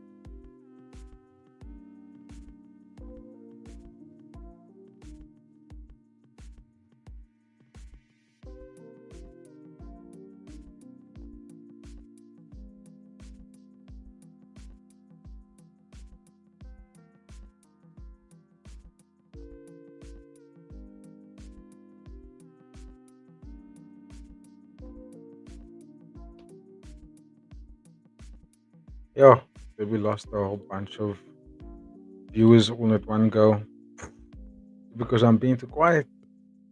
Ibrahim Makayev is now officially walked out. Let's get that timer on screen. Oh, he didn't say catch weight.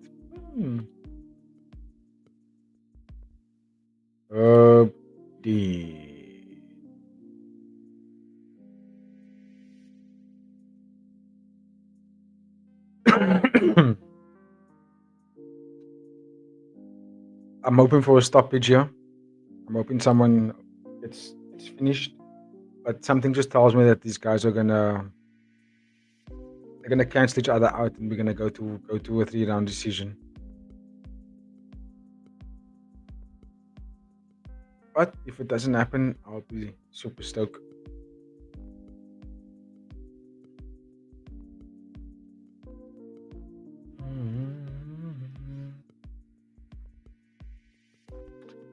Let's go, guys. I'm not too sure who to cheer for here, but I'm just cheering for MMA. I'm sure these guys are going to put in a great performance. Should get in a bit hard now.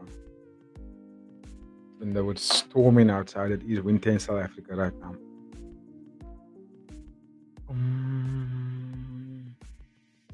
Ibrahim. Let's go, Ibrahim.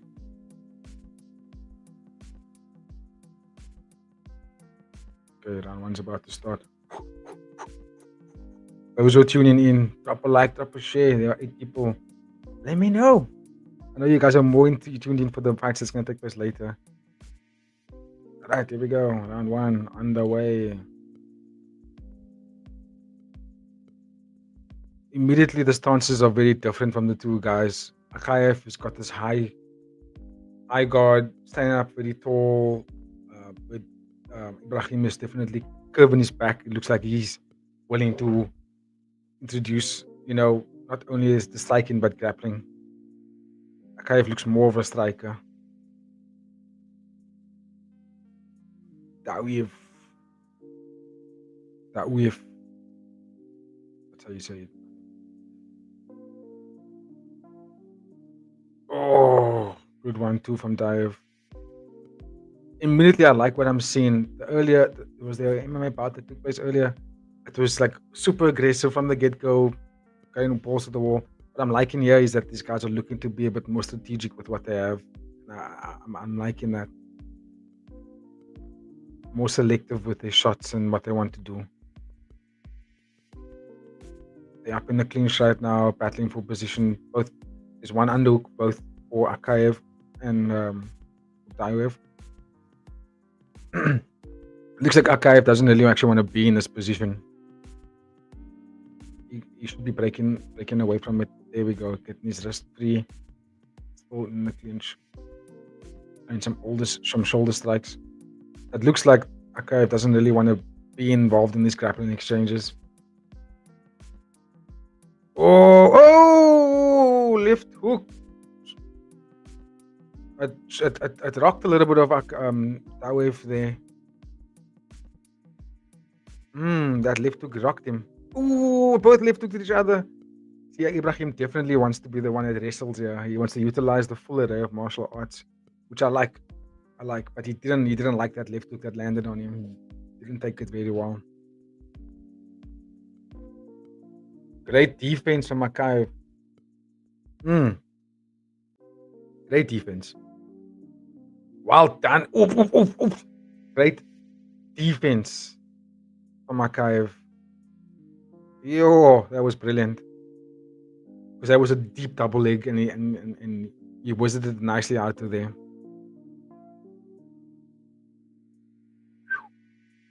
I like what Akayev is showing so far.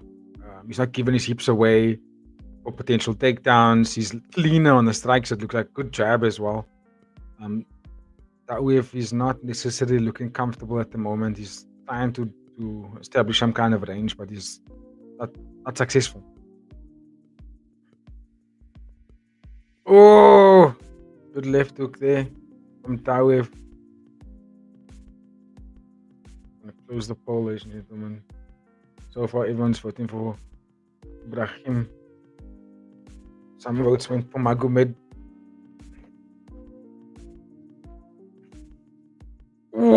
They're slugging. It looks like Daev is starting to just stand now, because I think he's realizing that the takedowns he's not really landing any of it. He might be shooting for another takedown, maybe at the end of the round, and definitely in round 2 as well. But at the moment, they're looking to just strike. Good straight from. Yeah, Daev looks like he's just now settling in for striking. But I've got the feeling he's going to shoot for a takedown coming into that last 30 seconds. Akayev is moving really well, and he's cleaner. He's got landed some 2 low kicks. Then another one. Oh, God. And Daev didn't like it. Yeah. The shot selection from Akayev at the moment is very, very good to see. He's choosing very perfectly where he wants to place his shots and when. And Daev is looking to just be active on the feet. Stay busy, make sure the judges are scoring for you, but he's missing a lot of the strikes. He's definitely losing the stand-up battle at the moment. Whoa, spinning back kick just missed for Akayev.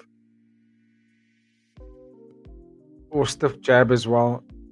I don't think he should be spinning like that. He could be taken down if he spins again. Or he just spun now, but wasn't spinning elbow. Good jab from Taif, sorry. Yo, the takedown defense from Makaev is madness. They just landed another double leg, and he defended it beautifully.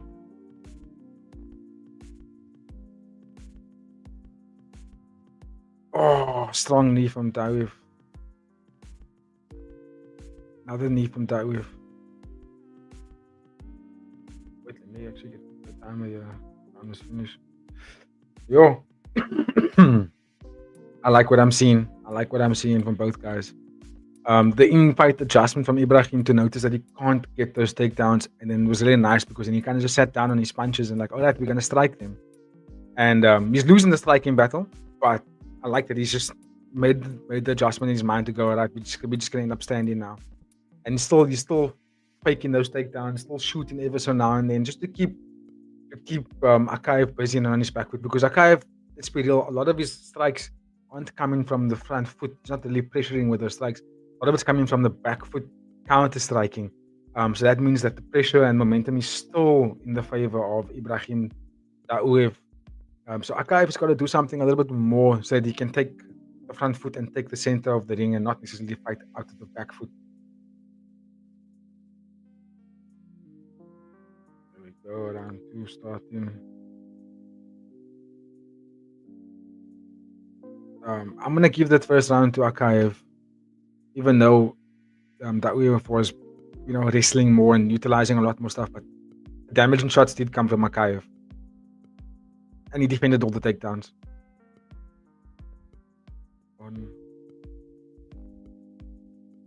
But Ibrahim, you must just be more aggressive. Yeah, just be more aggressive and off kick, deep kick, set up those takedowns, jab, then takedown. Because Akaev looks looking just to be a counter striker here. He's not even pressing forward. Yeah, he's just fighting with the back foot here.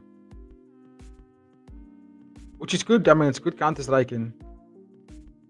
But if Akaev just takes the forward momentum, goes forward with his shots, I think he can definitely land something more damaging than just his straight left or left hook. Ooh, just missed. We've just missed that left hook. Lunging left hook. There we go. Akaev walked forward with the double 1-2, and it landed. Stiff jab as Taouev lands. Comes in. Yeah, I like to see Akaev. Oh, they're slugging now. I want to see Akaev walk forward. Yeah. He got clipped there. He's wrestling. But I think that's just more of a defensive shot. He didn't actually want to wrestle.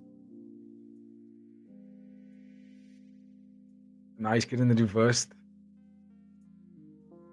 Taouev looking to grab the hips. He's locking his hands. Is he gonna get this takedown? I don't know. Spending a lot of energy here, but and he's not gonna get it. Still jostling for it. Akaev doing a lot of energy here trying to defend this takedown. Taouev spent a lot of energy there trying to get the takedown, and it was unsuccessful. Well done. Good defense from Akaev. Great defense. He's more defensively sound than I thought, actually. I mean, he's defending every single takedown. The question here is, if Akaev gets the takedown, what's he going to do with it, right? He's spending a lot of energy. Akaev, Taouev, what's he going to do with it? Oh, good knee. Someone's bleeding. Finally make that. When I see Akaev shooting for takedowns, it doesn't make me very happy. Just looks like it's a defensive takedown. Just trying not to get... Oh, dash choke. Oh, good defense from Akaev again. He's defending every single takedown landed from... Oh, he's got a rear naked choke. Standing rear naked choke. I don't know if he's going to make anything of it. Oh, Ibrahim is getting rear naked choke. Is he going to lock it in? Looks in. Body triangle. Ibrahim is defending this takedown party. He's still. The naked choke is locked in, ladies and gentlemen. Oh, he's wincing. He's wincing. The gum god's coming out. The gum god's coming out. He's wincing. How is he still moving his neck? Oh, yeah, he's gonna tap. Yo, great defense from Daoev. He made it out of that rear naked choke position. Oh my. So now Akaev is. I don't think he's a grappler. I don't think Akaev is a grappler. Based on how he couldn't finish that rear naked choke now, which was basically locked in, he didn't finish it. So that indicates to me that he doesn't really want to be on the ground here. 1 minute to go. And Daoev is on top now. Yo, he was this close to going to sleep, and he made it out. He's looking for a dash choke of his own. I don't know if he's going to get the dash choke like this. His leg is... I don't think he's able to get it from that position. Yo, what the hell? How did he make it out of that? I'm still in shock. Still in shock. Okay, they're back on their feet now, ladies and gentlemen. Akaev doesn't really want to be on the ground, you could see. It looks like Ibrahim starting to take over here, but I still think he lost that round. Oh, hard knees. Oh, hard knees from Ibrahim.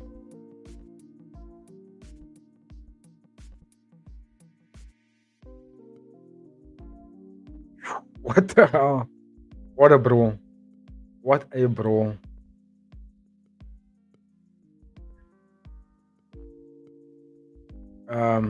I will say this much.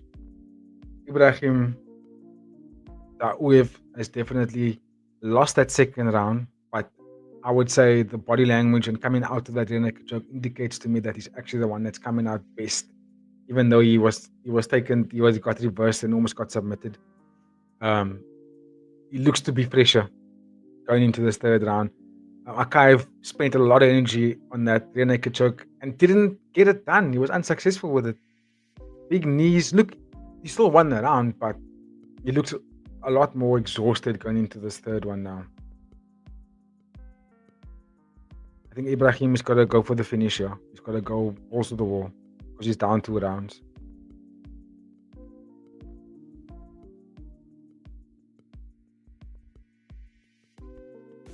Yeah, even there, Mitch Chilson's also saying that first 2 rounds has gone into Akaev. So Ibrahim's got to get the finish here. He has no choice. You can't just cruise this round and win it on points here. He's gonna have to stop Akaev.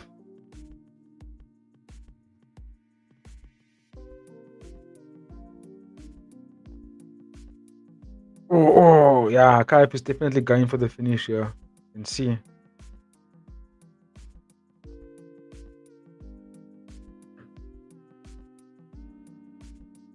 Oh, good body shot. That hurt Akaev. Oh. I like the way that Daoev is moving. So Mitch Charlson is saying that Daoev looks a bit tired. I don't think so. I think he looks a lot fresher. Akaev looks a bit more tired to me. I mean, he's taken down. Daoev got the back, a little bit high on the back at the moment. Good defense from Akaev. I like the way Akaev. They're gonna. Your Akaev has got great defense. The scrambling ability from Akaev. You almost. Oh, knee to the head. I think Daoev is winning the round, but he's gonna have to get a finish here. He has to. I like that he's working for it, right? I like the urgency as well. But Akaev, his defense for the ground game is brilliant to watch. They're slugging now. Oh, he got caught to the left hook there. Good job from Akaev. Akaev looks drained. I don't know what much she's seeing here, but Akaev is the one that looks drained to me. Ibrahim looks fired up. He's bouncing off the feet here, balls of his feet, setting up his takedowns, landing left hooks. Left straight to the body. Yeah, Akaev looks like he's basically done for. Oh, they clipped him with the right hook.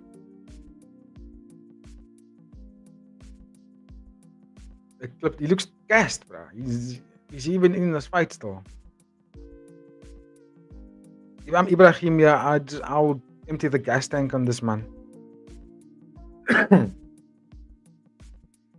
If he does, yeah, I'm pretty sure he'll get the finish. Magomed Akayev is too tired to even throw combinations together. He's throwing one shot at a time now. Oh, good right uppercut from Akayev. From Dawiv.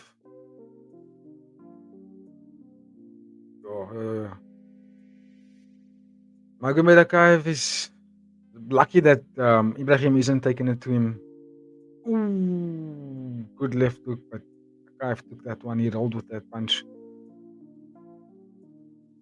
Come on, Dawiv, you got the minute. No, still.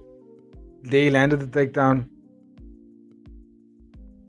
He's taking the back here. He's taking the back, but the defense of Akayev is really good because he basically just lets that wave fall off over the top of his back. Akayev is that wave is setting up an armbar here attempt. Is he gonna get it? Is he gonna get it? Is he going to get it? Whose corner are they in here? I can't even tell. But Akayev is shaking that wave off his back. Good. Again, it's like I've been singing this throughout the whole fight. The defense from Akayev is something to be witnessed here. Lessons to be taken. We're looking for a knee bar attempt here. Possible calf slicer. I don't think Dawiv will get it from this position. It's not possible. Not possible. Got the body triangle. He's using the ropes to manipulate the position. Trying to get rear naked choke. I don't know if he's gonna get it. Face crank. Akayev. There's no leverage.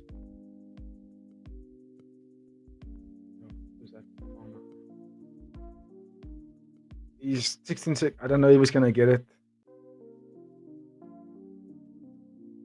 I think Akayev did all the work needed. They even reversed the position.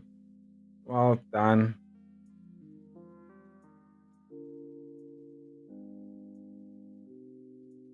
Yeah, Akayev 2-1 on the night.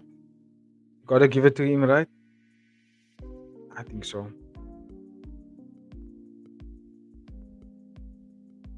Yeah, I think a little bit too late for Ibrahim, man. Unlucky. I'm gonna say unanimous decision is gonna be Magomed Akayev.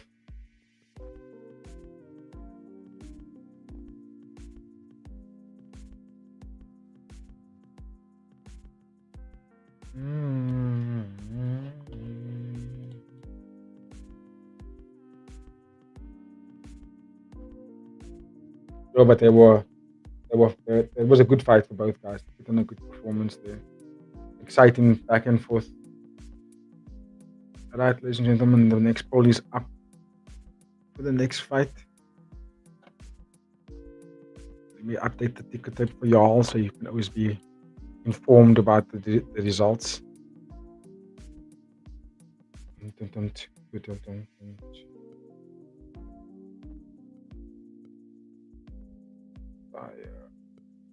Unanimous decision. Take it away, Damlau.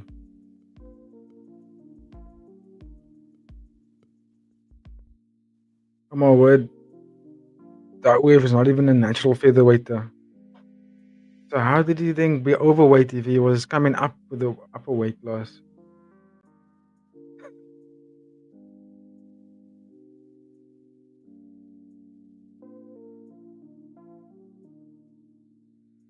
Oh, split decision.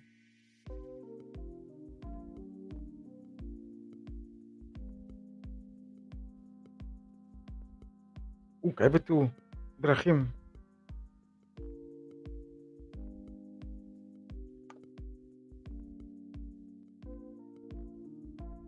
Huh? What? Robbery.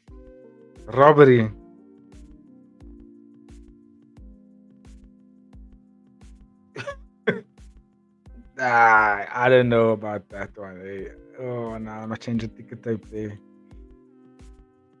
Uh, actually, no, it was split decision, not unanimous.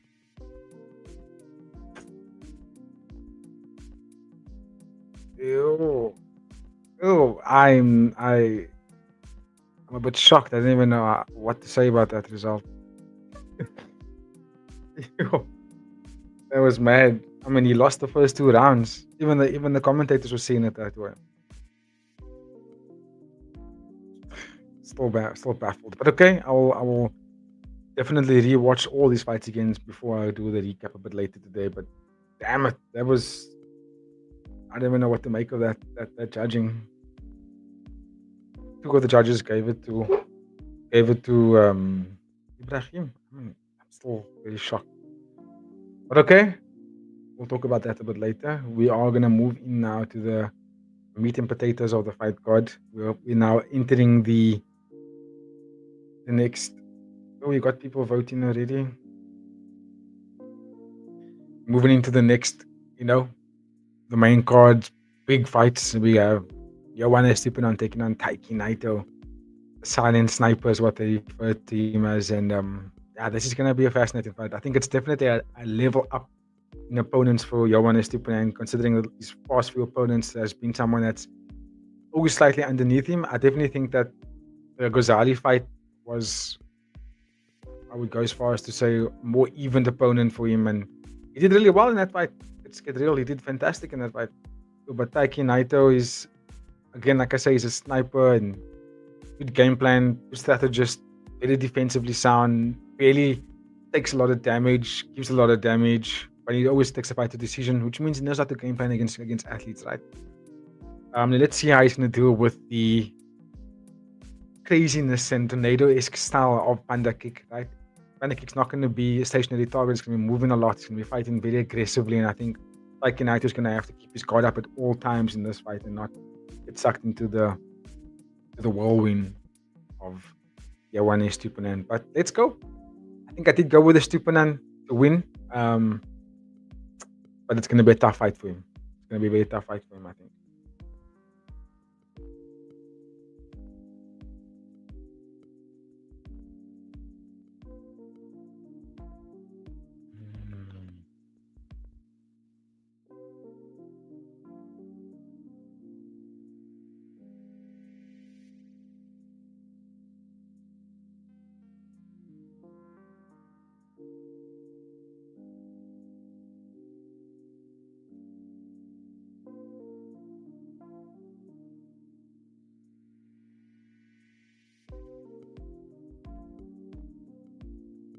Let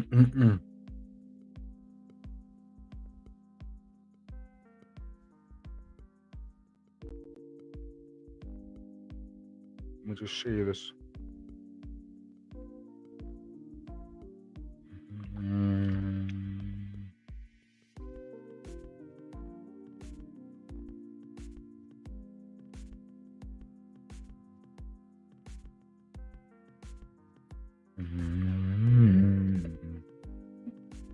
Okay, let's do it.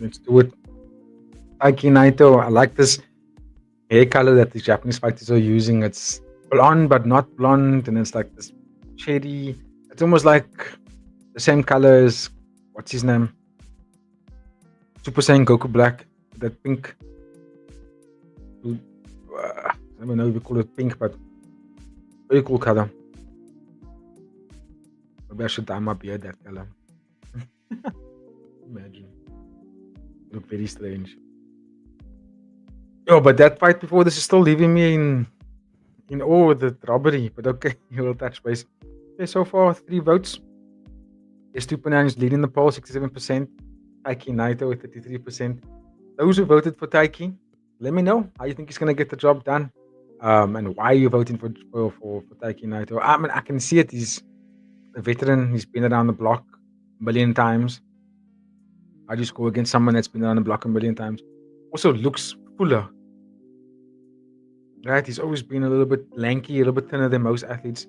Slowing down his heart rate, but he looks like he's put on some more muscle. Yeah, definitely put on more muscle. He looks different.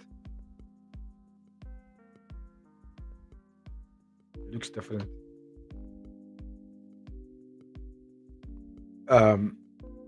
He's probably gonna have to attack the calves a lot, keep a lot to stop the movement of Estupinan. Representing Colombia. Let's go, Johan. Vámonos. Let's go. Let's go.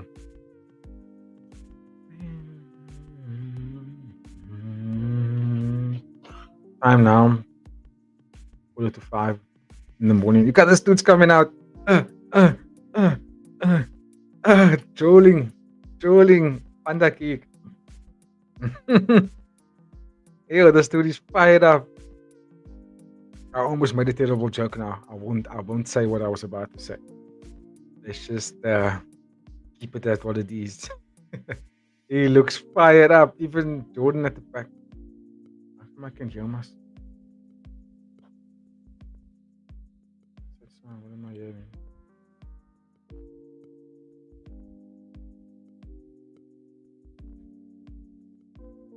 Good. Anyway, this is potential fight of the night, ladies and gentlemen. This is gonna be fight of the night. Either this one or the one between Alif and Almedi Al Jamari. I think that one's potential fight of the night. Just because Alif doesn't really make boring fights, and also Alif beat Zakaria Al Jamari already with a nice body shot. I think that the Al Jamari brothers never put on boring fights, and I think that's why I think that fight's gonna be fight night. Just because Al Jamari this time has got a fantastic dance partner in Alif. Let's go, yeah. Other fans are going nuts for Johan Estupinan.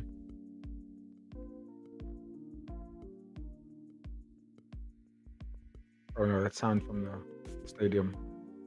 I wonder what a ticket is for being at Lumpini Stadium for fight night or Friday fight. I know that online purchasing a pay-per-view online is not that expensive actually. So I just wonder what the price would be like in live at the event. Let me know if you guys know what it costs. You put it in the comments. Doesn't matter which currency you put it in. I can always just do a currency converter. But yeah, just let me know how much these things cost so I can mentally make plans and prepare for our visit to Thailand yet again. Okay, let's get that time on the screen.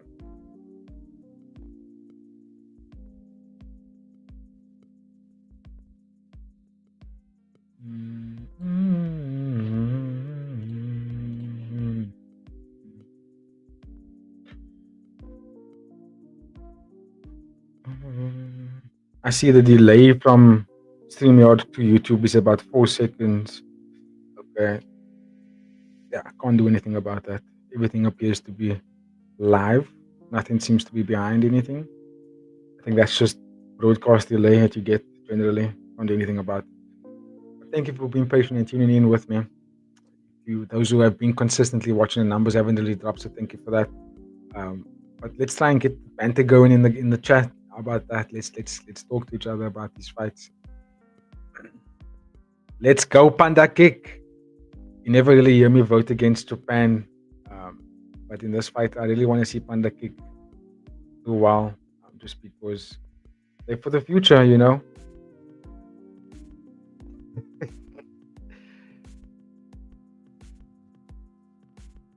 his whole corner is losing it.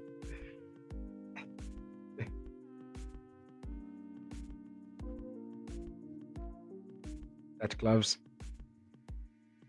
Taiki Naito, the silent sniper. Right, the round has begun. Let's go.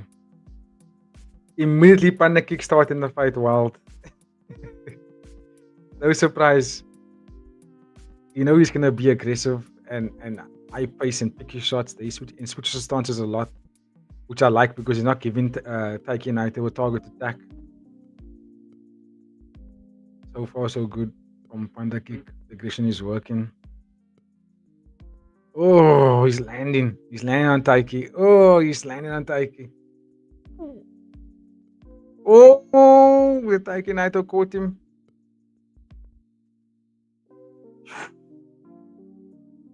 Yeah, Estupiñan's gonna have to be patient here. He can't be so aggressive. It's a different opponent, dude. It's a different opponent. These guy Naito has been in there with the best of the best. He's gonna have to be a lot more patient with his shot selection here. He can't just rush. Oh, high kick lands for Naito.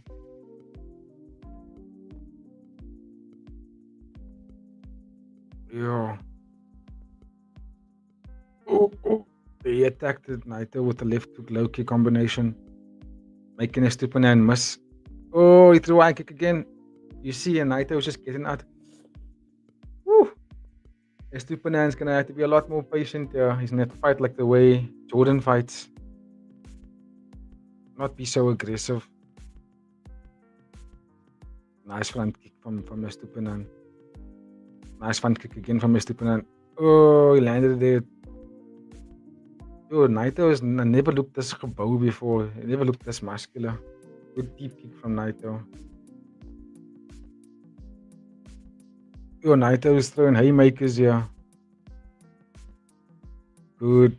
Oh, deep kicks from Naito. Oh.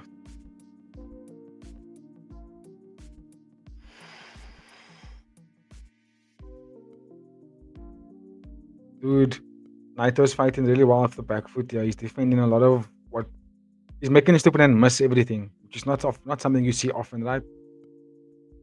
Naito is fighting good counter, he's landing his kicks, he's landing his overhands. He's making Estupiñan miss. And he's setting up his shots a little bit better. Whereas Estupiñan isn't releasing. Oh, he took it there. Oh, Naito landed a right overhand. And he's also kicking, he's low kicking a lot. Oh. Estupiñan needs to set up those shots. He's just coming in and banging. Oh, they clipped Naito with the left straight.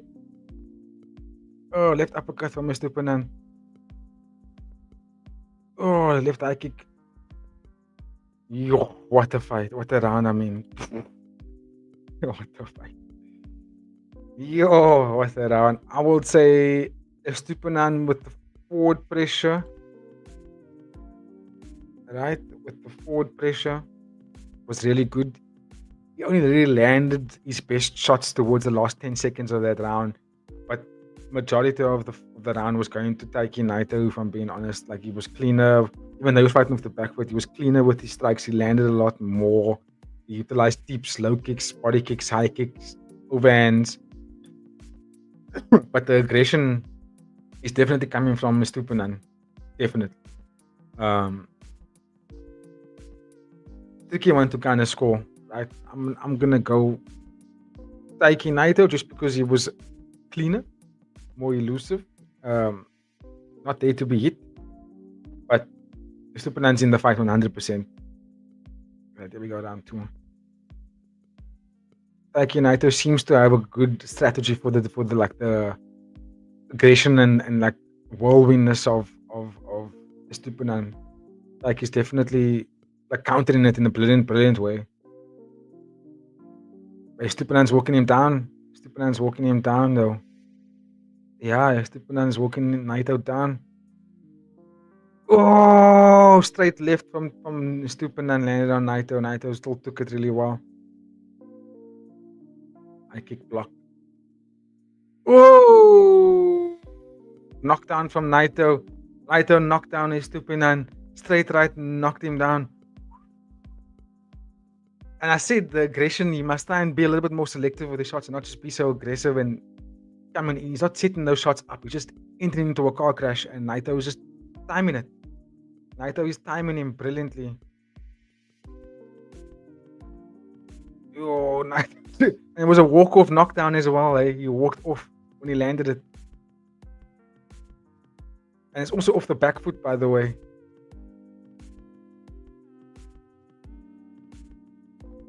Even though he's still on the back foot, he's landing clean. It's a different opponent for Estupiñan. It's with someone that's a lot more polished, being in there with the champions. So it's a very good test for someone at this age. Oh, another! Ooh, Naito landed a stiff left straight and almost dropped him again. Estupiñan on shaky legs at the moment. Come on, Estupinan. Fight back, bruh. He's struggling. He's struggling to get in on Naito. I must say, Naito looks different, bruh. He looks very different in terms of his how he pulled out here. Yeah, he looks very different. And everything he's throwing is landing. Everything that Naito is throwing is landing. Whether it's just the peppering shots or the counter strikes, everything he's throwing at Estupinan is leading the target. And Naito, yeah, I agree with Mitch Olsen here. Naito is on the back foot the whole time, but he's landing a lot cleaner. Everything that he's doing is just working. Come on, Jordan. Johan. He didn't like that low kick that hurt him. Yeah, that off kick hurt Estupinan. He's facing an athlete that's showing him all the different tools that he's never seen before. Oh! Yo, Naito is fighting a flawless performance here. Oh, my soul.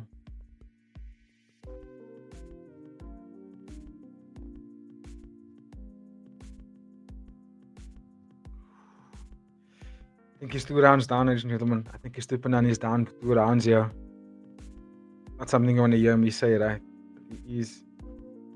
Naito is schooling him. Oh, it was a kick left hook, not a straight. That's how fast it landed. And he just walked away when he did it. Bang! And then walked off. Get the wicked. Naito is schooling him. Naito is schooling Estupinan here. I will break down a little bit of what I think Estupinan needs to do a little bit more. He basically got knocked down twice.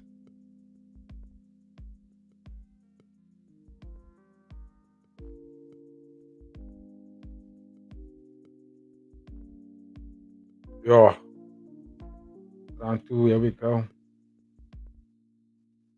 This version of Taiki Naito is something else, guys. Ladies and gentlemen, he's fighting very differently.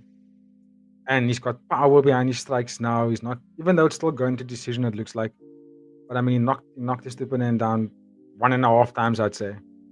And he's defending everything. Like everything that Estupinan's throwing, he's just slipping out of the way, counter striking.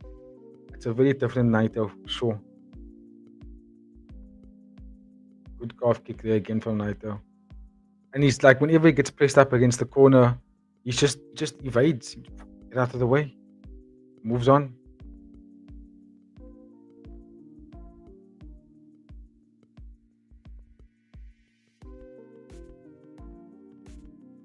Dude, Naito is fighting flawlessly. Oh, that body shot hurt him. That hurt Estupinan.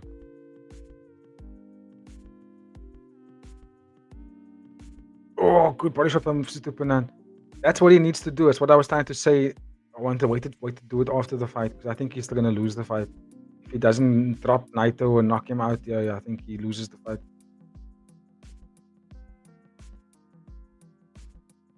He's pressing Naito back, but Naito is just defensively sound, making Estupinan miss everything. Look there, he's missing all his shots. Nice deep kick from Naito. Oh, right hand lands from Naito. Shaking out his hands.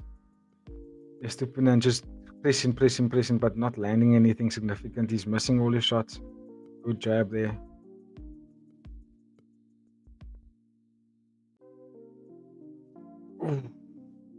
Naito slugging away with the right hand. He landed there. Being friendly.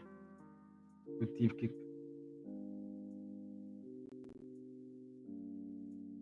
Estupinan's gonna land something heavier. Oh, good right hand from Estupinan. Oh, good right hand from Estupinan again. He's got 40 seconds.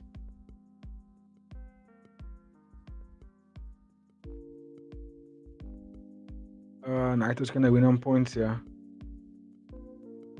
Unless Estupinan gets a knockdown here at the end or something. Something miraculous needs to happen for him. He didn't throw any high kicks, surprisingly. He just uses his hands here. I think he wants to get the knockdown back so badly. He's not setting up any of those shots.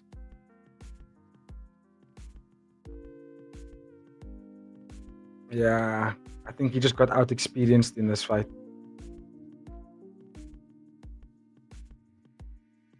Yo, Naito's movement, bro. Almost dropped him again. Naito dropped him again at the end. Oh, he's dronk geslat. Naito dropped him again at the end of the third round. Hey.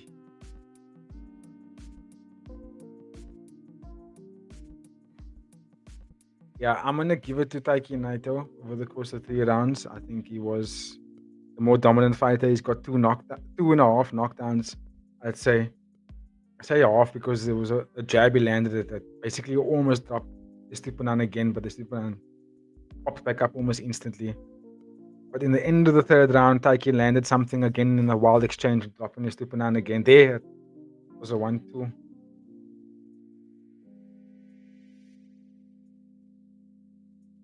Okay, let me just update the next poll running for y'all.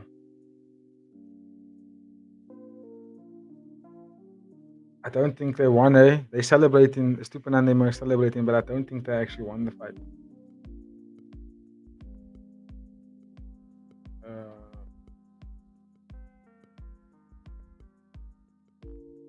Yo, what a fight. Not a lot of finishes on the card, eh? But great fights nonetheless.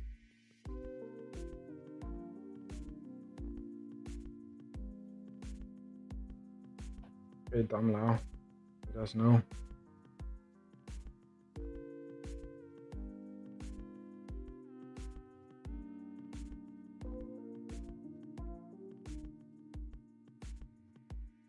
Majority decision.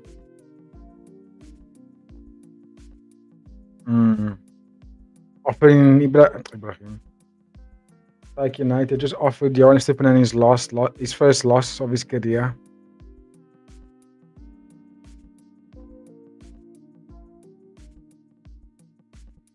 Yeah, Taiki Naito was basically schooling him. Like, they say masterclass statistics. He doesn't even stay in the octagon for interview, he just walks out. No, Taiki Naito masterclass is a very good description for me. Very good description for me. Alif looks beastly as he's walking into the stadium here. No, Taiki Naito was masterclass in him. For sure, you could definitely see that. What's his name? Johan Estupinan was. This is what I want to talk about. The forward momentum and pressure that he was utilizing was really good, right? But Taiki Naito was so defensively sound that he was avoiding everything, slipping all that shots, countering and calf kicking after every counter and the beginning of every strike. I like that he was utilizing that because it was very active. Whereas what I wanted to see from Estupinan to have changed was not just enter by walking down, and then when you walk him down, you just start letting those hands go. He didn't throw any body or high kicks. He didn't set up any of his punches. I wanted to see Estupinan attack the calf, attack the body. You know, with even with a body shot with the hands or with the legs, set those up because then it would have made sense for him to then land those boxing combinations that he wanted to land. I just think the experience was there for Taiki Naito, and that kind of showcased that actually won him the fight for me. Was the experience where Estupinan takes his first loss. Usually athletes become better after their first loss or anything in any aspect of life. When you take a loss, you normally come back a lot stronger. So hopefully he comes back with a bang. But yeah, I think this fight is definitely gonna give him a lot of homework for Estupinan because he lost the fight on every part of the fight. Like he lost in terms of being out struck, out footwork, dynamicness, everything that Taiki was doing at him was just better on the night. So yeah, I'll applaud that performance. Yeah, the poll is up in the chat, ladies and gentlemen. For the next one, we've got so far 3 votes already. Everyone going for Johan Ghazali. Oh, so everyone's going for Jojo. What's our guy's name? Afisi, if you're still here, your fight is about to come on.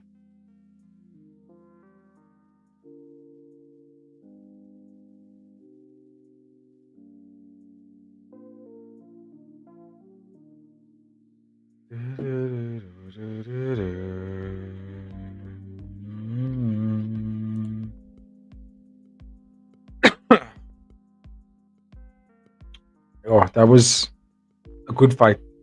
Very, what's the word I'm looking for? Not a lot of finishes. Not a lot of finishes on the card. I don't think there has been one. Majority decision, split decision, unanimous decision. Oh, there we go. TKO for Jabir at first round finish. Not an unanimous decision. So yeah, one finish. One finish, 4 decisions so far.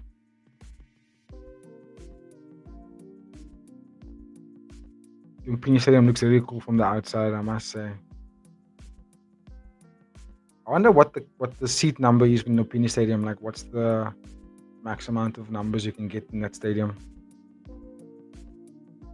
Johan Ghazali, he's been coached by Superbon Nong. Oh, that's mad. He's got royalty in his corner. Power puncher. This fight next could potentially end up exactly the way the fight we just watched now between Estupinan and Taiki Naito. Johan Ghazali could utilize his heavy power, hard striking, and then he could potentially get outclassed by the experience of Diego Pais. However, I just don't see it happening. I think Ghazali's going to go out there and smash him.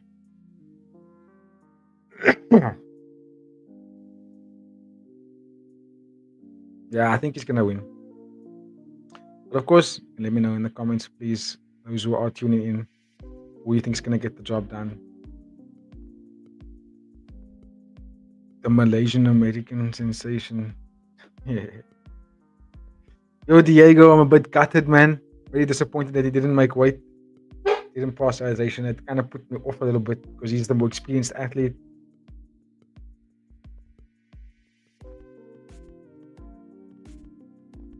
I think he's going to get stopped here by Ghazali, if I'm being honest. We could definitely, most likely, see a finish in this next fight. Oh, pardon me. What a good fight against Klomikau. But Klomikau, surprisingly, was in there. I don't know if I could have gone to either one of them, to be honest. But I think Diego Pais actually won that. Hey, they gave it to Klomikau anyway.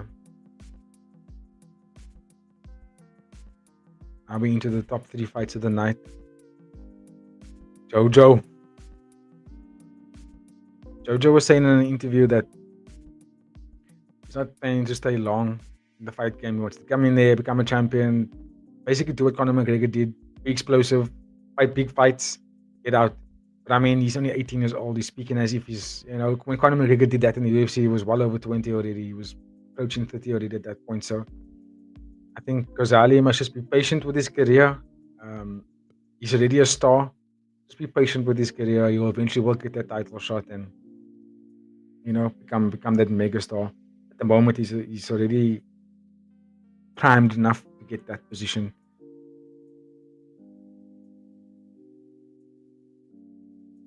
Diego Pais. I like his Instagram. I like what we see on his Instagram. He's got good coaching videos. Trains his son really well. Nice to see. But again, just a bit gutted that he didn't make the weight.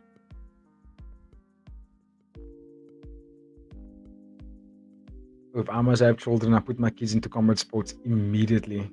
From the moment they can start crawling, take them with me to the gym, take them with to see me eat pads.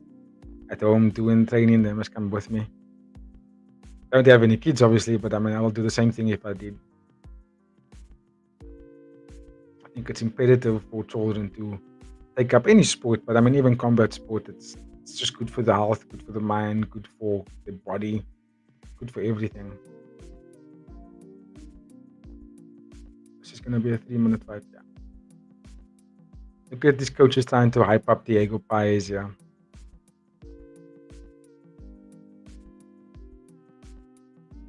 Excuse me. What's up, 10 people? Drop a comment there. Let me know where you guys are tuning on. If you clicked on the video, it obviously means you're interested. So let us know where you're watching from. Drop a like, drop a comment, drop a share. Being out here early hours of the morning. It's now 5 a.m. South African time. 3 fights to go. Probably going to be finished about 7 a.m. Mm.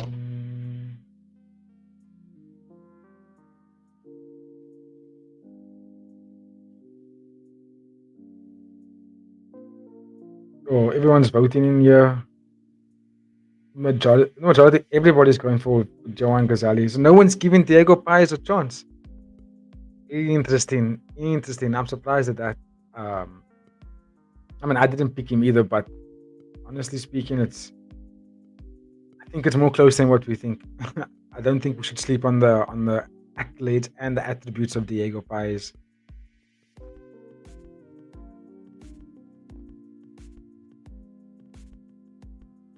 Yeah, I wouldn't sleep on it. The thing about Ghazali, what I didn't like when he fought against Johan Estupinan, I didn't like how he was just overly relying on overhand rights, power shots to get the fight back when he got knocked down. And I want to see him a little bit more strategic, poised, selective, not rushing, not getting power shots only. He's already got the power, so if he sets those hands up with nice kicks and stuff, you'll be a lot deadlier than what he really is. Again, of course, I have to repeat, only 18 years old, so future's bright for this young lad. He's definitely got the character.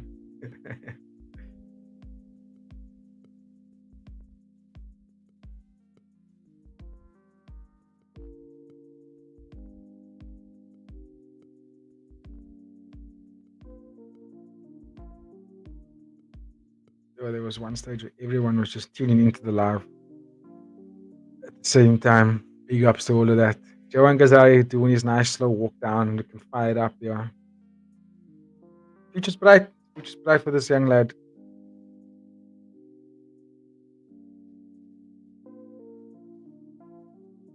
Whereas Diego Paez, he's definitely, I think if he gets a solid win here, he will put himself in the bracket of challenging for top contenders in the flyweight Muay Thai division, just because of the accolades he's coming in with being a former champion and so on. Just like Yuki Yoza, you get good wins over top names, you can almost guarantee a title shot.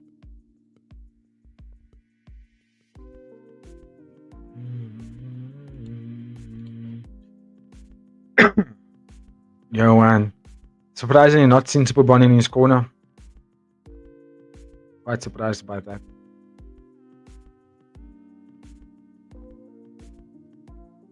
You would expect him to be there, but okay, it's fine.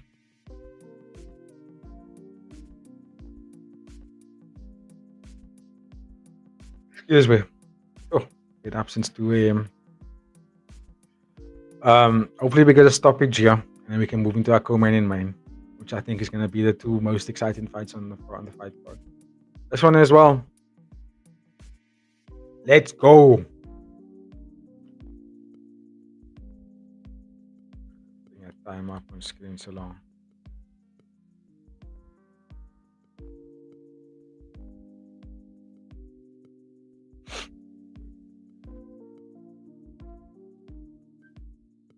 Yeah, about 3-4 seconds. I like that.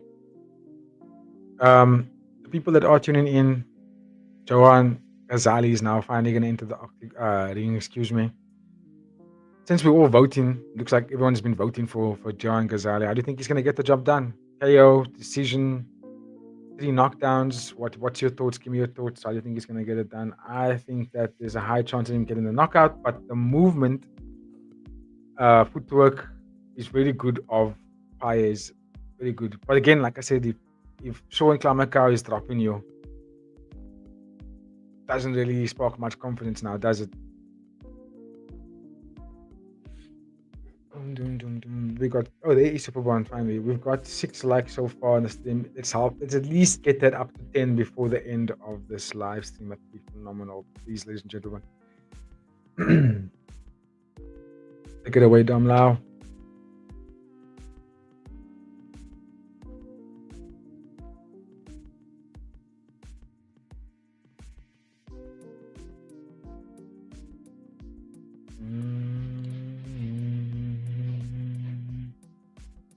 Is the music nice and audible?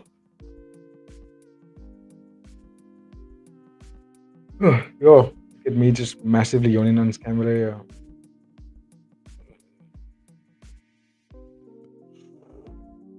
Back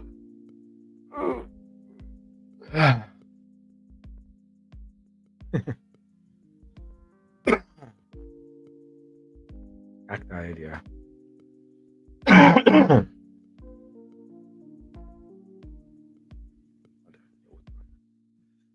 Let's go, Jojo.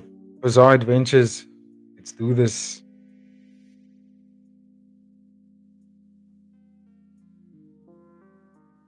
Malaysia.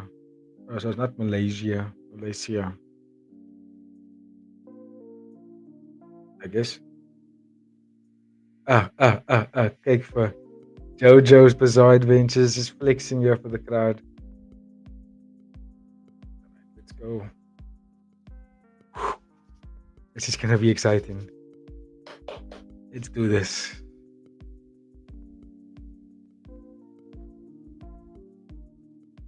Yo, Ghazali is actually quite tall for this division.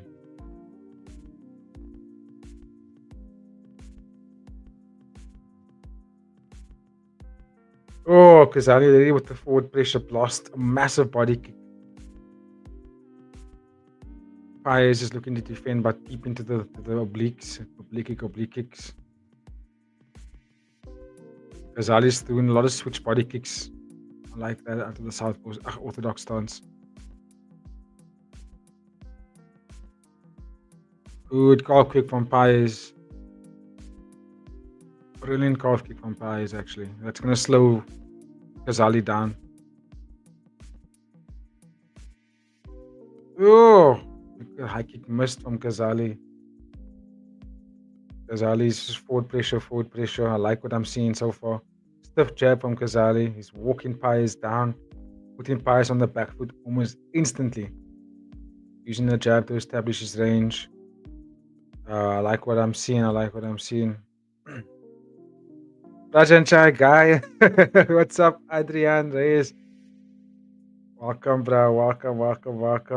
Let me know if you want the link to join the live, bro. Yo, Paez looking strong in the clinch. Looks the more powerful guy in the clinch, actually. The experience of Ghazali. Of Paez starting to show here. But he's on the back foot. He's adjusting well to the pressure of Ghazali. But it's just a matter of time before Ghazali starts putting it on in terms of power. It's just a comment coming in. Oh, it's Adrian. Alright, bro. Let me do that for you now while this round is still going. Let's invite guest. The pace they're putting on. Oh, the spinning back elbow from Paez. Oh, stiff jab from Ghazali. I don't like the spins from Paez. You should try and leave that spinning stuff for maybe a defensive move or when Ghazali is really hurt, but I don't think he should be doing it so often. Oh, hard body shot from Ghazali. Jojo is massive for flyweight, eh? Oh, the dude is stacked. He's attacking the body really well. I like that. It's obviously a game plan that they formed with Nongo and Superbon. Ladies and gentlemen, Eddie's gonna join us very soon. Leave a nice like and a comment there for the man. He's doing this when he doesn't have to. He's currently under the weather. He's making time to join us, so big ups to that.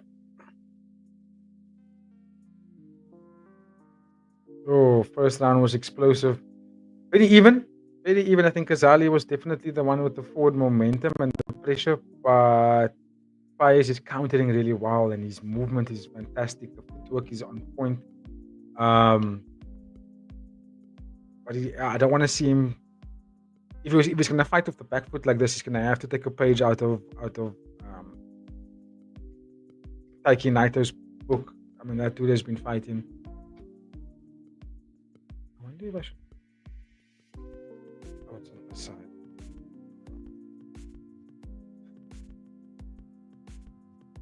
Superbon giving some good advice. He's saying targeting the body again with the right hand straight and setting up the left hook. I mean, yeah, I can see it. It's there. You must just be careful that Paez is spinning every time Ghazali comes in. Okay, the round is begun. Let's go round 2.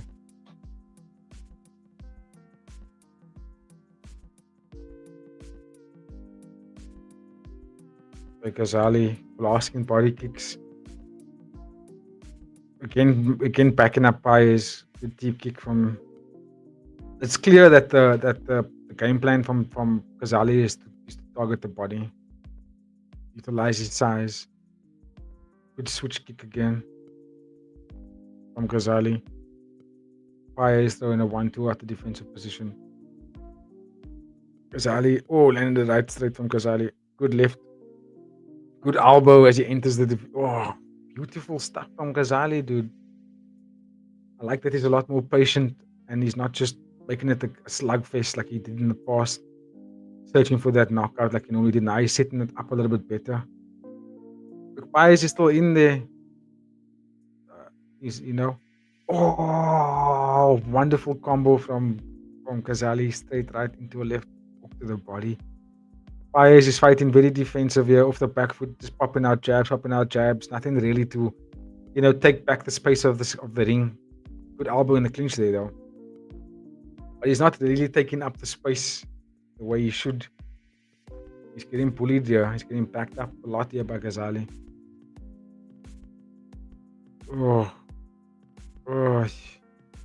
Good stuff from Ghazali again, utilizing the reach and the range.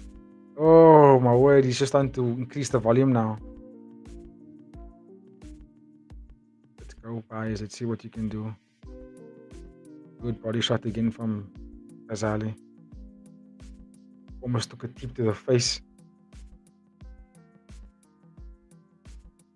Good jab. Oh, nice slip and a rip from Ghazali there. I like that Paez is still, being quite defensively good here. Not taking like the heaviest of shots. Good uppercut. Spinning elbow. You see, there you could have if Ghazali had to throw a right hook there, you could have taken the head off of Paez. Paez is spinning but leaving himself open when he spins. Oh, stiff jab lands on Ghazali. Nice counter lift from Ghazali again. Paez wants to spin again, but he's missing that spin every time he's doing it. Oh, nice. You see, when Paez does go forward, it looks good. It's backing up Ghazali. But he's allowing Ghazali to take the space of the octagon, of the ring. They're slugging it now. Oh, Diego's fighting now. He's starting to put it on now. He's swinging heavy at the end of that round. It is more of the same of the first round. I'd probably say Ghazali again, just ever so slightly. But the counter striking from Paez is starting to be a little bit more precise. He's not actually just slugging in, trying to defend and be okay and be safe. He's actually landing some of his counter strikes. Does really well when they get into a clinch position, landing good elbows. I would say coming up best actually out of the clinching positions, but I think the pressure and the size and the power of Ghazali is what's overwhelming Paez at the moment and making him fight very counter and reactively, not necessarily being the one that's dictating the pace. He's just been very reactive to what Ghazali's doing. I want to see Paez be the one that's taking the dance or leading the dance with his front foot, not just fight such counter striking. Tough to score. Whoever gets a knockdown here wins the fight for sure.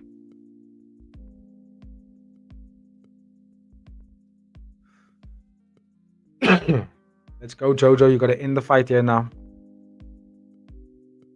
Yeah, he's got to end the fight now. He's putting more weight into his punches, it looks like. There's a bit of a mouse underneath the right eye of Paez's right eye. Ooh. Good right straight from Ghazali. Oh, counter from Paez.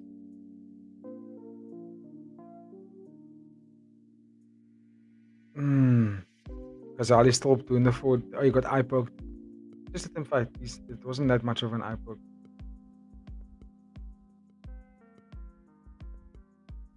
Diego's very twitchy. which is good. It's a good thing to have, but then you must use something with it. Oh, straight right lines from Ghazali. Oh, stiff jab.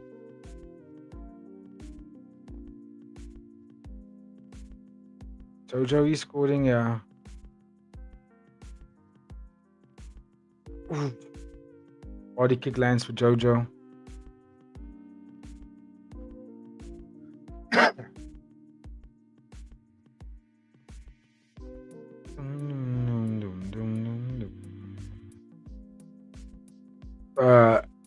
See, with the difference between Tapayas and Naito is Naito was landing very cleanly and more precise with his Woo! They both landed there. Both guys looked like they actually got rocked for a second. Naito was a little bit more precise with his counter strike, and with Paez, he's missing some of it, man. He's not necessarily landing as much. A lot of spinning shots, which I don't really like. Oh, he got clipped there with the right hand. He didn't like that.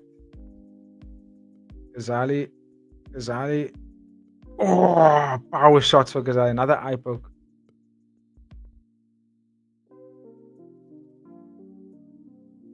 Yo. Was there another eye poke there? Let's see. He can't open up his eye. Come on, Jojo.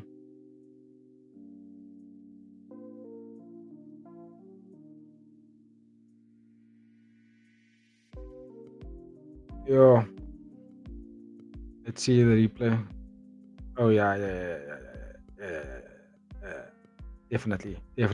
Wasn't the purpose eye poke, it was more of just Paez framing of the face of Ghazali, and then Ghazali forward pressuring, basically going into the eye. And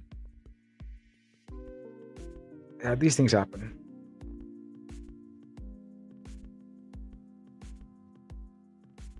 I mean, these things happen. They're gonna slug it out at the end. Ghazali's definitely using the power, aggression. Oh, good body kick. Diego Paez looking to end the fight strong, but Ghazali just walking him down. Oh, right hand lands for Ghazali. Oh, misses that spin. Stiff jab for Ghazali. I don't like that spin from. Oh, they go in now. Where was this in the earlier rounds?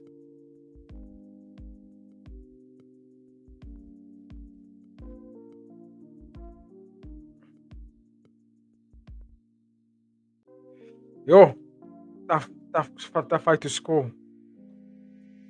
Slide round 3. That was round 3. Sorry, it wasn't round 2. Tough fight to score. Oh. Yeah, Mitch is also saying it. I will go as far as to say that Johan Ghazali over 3 rounds. I think Diego Paez was doing really well in the 3rd round, but I think the first 2 rounds is definitely going to but more likely to go to Ghazali before the forward momentum pressure, landing some bombs in the exchanges, was good defensively, lost some good body kicks. Paez was fighting really reactively and counter striking the majority of the fight. But did really well. I mean, he used to land some damaging shots. So let's see who took the job there, who took the fight there. They're gonna make the announcement now. I need to go to the toilet.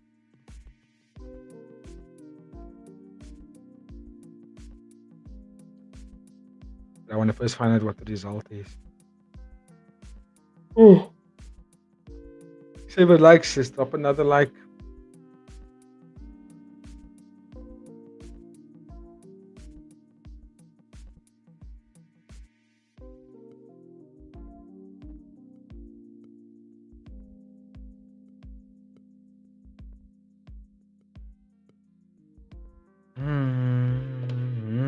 Okay, here we go. Let's give us the results.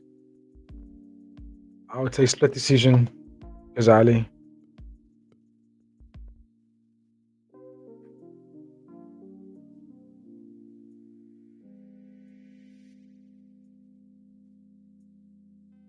Let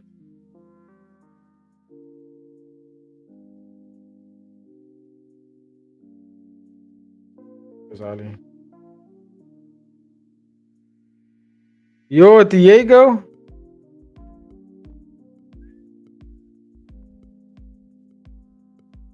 Yo. Yo. You. Madness. Madness. I mean, good counter striking, I would say, for the most part, but never took the front foot, never really was dictating the pace of the fight. Ladies and gentlemen, I'm gonna be right back. I literally just need to use the toilet.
I'm back. So they're talking about Alif potentially fighting against Prajanchai. I mean, that was what they were hyping the fight around. That was what was holding a lot of weight with this fight card. What's at stake here for both these guys, but more so for Alif. And of course, we got Prajanchai that's sitting in the front row.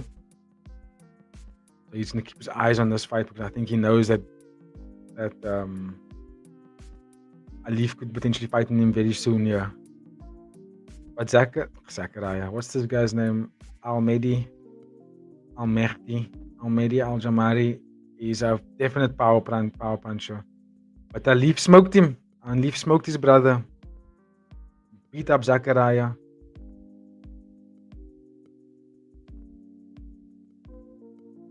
This fight is personal. Of course it's personal. You beat up your brother.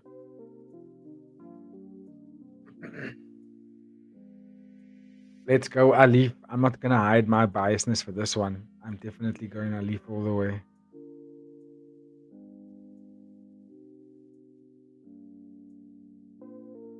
But yeah, let me know your thoughts in the comments, please, ladies and gentlemen, about this one. Who do you think's going to get the job done? Let's get the poll up for you to vote for this next one as these fighters are walking out.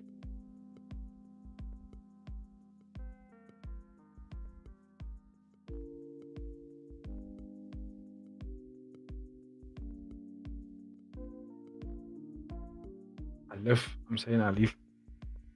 I don't know if it's Alif or Alif.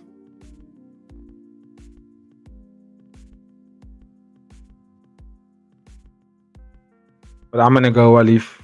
I think he's going to get the job done here. This is the one I was looking forward to the most on this fight card.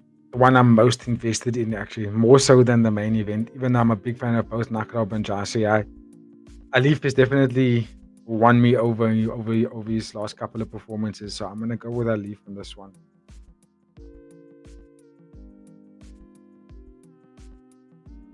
Where you at, AD? Where you at?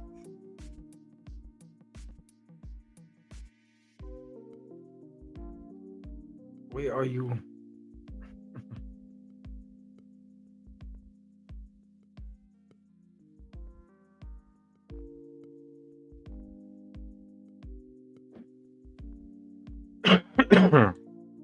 Mm. Get your votes in, please, ladies and gentlemen. Let's see who you have uh, in this co-main event. I want to see Plajanchai. I want to see more what he's reacting to. How he reacts to these fighters that are coming up.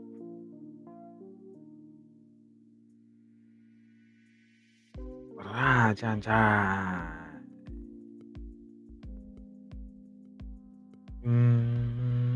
Drop a like there, please, Asian. We're currently on 7. We want to get that up to 10 before the end of the stream. Please, if we could get that happening, that would be fantastic. Let me just see. 7 likes. Only 3 more to go. Only 3 more to go before we conclude the stream. Look at Zachariah. Jamari is looking smiling. He probably has a good game plan here because Zachariah's fought against Alif before. There's a lot that he can take away from that fight and give to Almeri for this one. Excuse me. And normally the fighter that has lost can do a lot more in terms of homework. Correct. What must Alif do differently? I don't know. Look, it's a different fight, but I think Alif's definitely just gotta have to fight like he normally does, fight on the outside, utilize that reach advantage, and then work his way until he can get that knockdown. Another thing that you can also take into attention here is that Jamari needed to do 2 attempts to make weight and pass hydration. To pass hydration. He made weight, but he had to pass hydration. He had to do it in two times and looked a little bit jaded, not too much, just a little bit. So I wonder if that's gonna have a factor coming into this fight. But I'm gonna go with Alif. Even though Jamari's got power in his strikes. He sits down on his punches. He's got a lot of power in his punches. So he's going to have to attack the body a lot for him to actually get in. I do think that the height advantage will be something for him to really struggle with when he comes into this one. But this is a 4-ounce gloves, right? It just takes 1 punch to knock anybody out.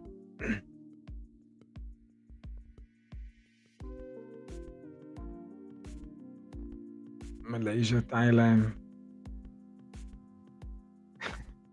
I also like how Alif was just so chill and laughed a lot in his interview. He's just very, very calm and like overhyped. Not overhyped, but very hyped for this opportunity.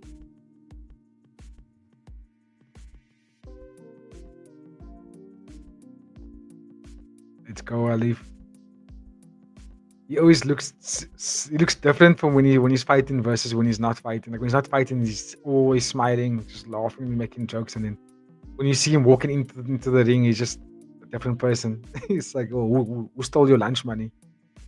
He looks so locked in. Let's see if he greets Prajanchai. Let's see.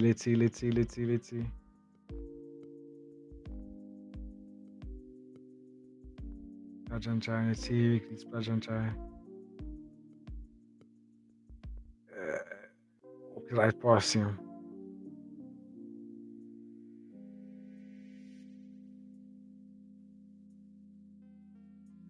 Yeah, he walks right past him. Future opponent, basically. Woo!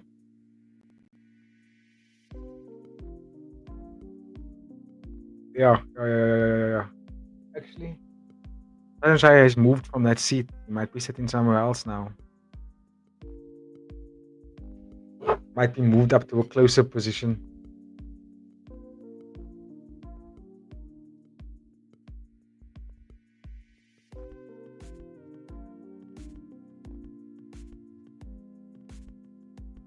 Yeah, those who have been tuning in with me from the very beginning has been listening to the same song for the last almost 3 hours.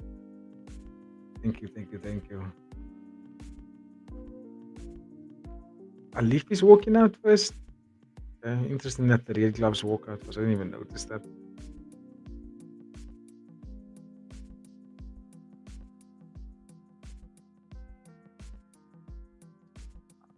I wonder if they're gonna have Alif's brother in this corner.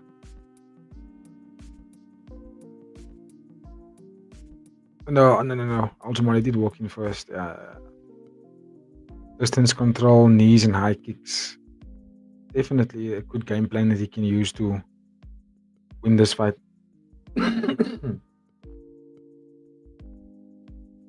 Let's go, Alif.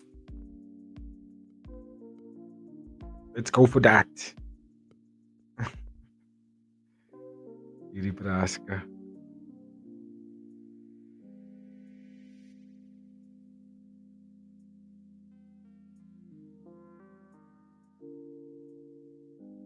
Oh, okay. Just found out that Alif was saying he doesn't actually want to stand in bank too long with Jamari because he's fearful of the power advantage of Jamari. I mean, he does have a lot of power in his hands. And Jamari, if he can target the body, I definitely think they can put Jamari out. Like, just hit hard left hook to the body. Nice liver shot. Will level the playing field here. So I don't blame Alif for being a little bit hesitant or a little bit fearful of those shots. Let's get that timer going. 50-50 in the poll. Oh, that speaks volumes. That speaks volumes. Yeah.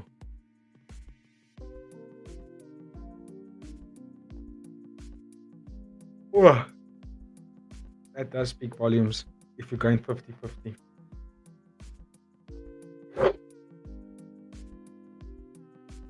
Let's go. Everyone's name is the sniper. Everyone's got the sniper nickname.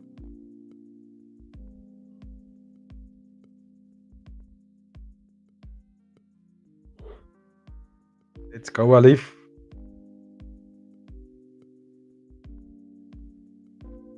So that happened.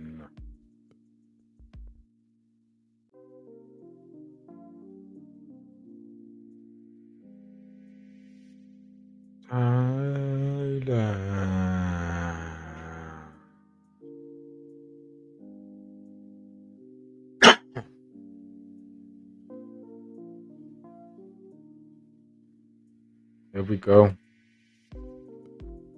Should we turn the music off for this? Alif looks locked in. They both look locked in. Both guys look like they're ready for this. Whoa, there's Prajanchai. They moved him. They moved him from that seat. So that means they do. This is for potential number one contender spot, yeah. Right off the bat, Alif throw a hard low kick. Good calf kick again. But he's getting backed up from Jamari. You know what Jamari's game plan is? He's going to back him up and then just let those hooks go.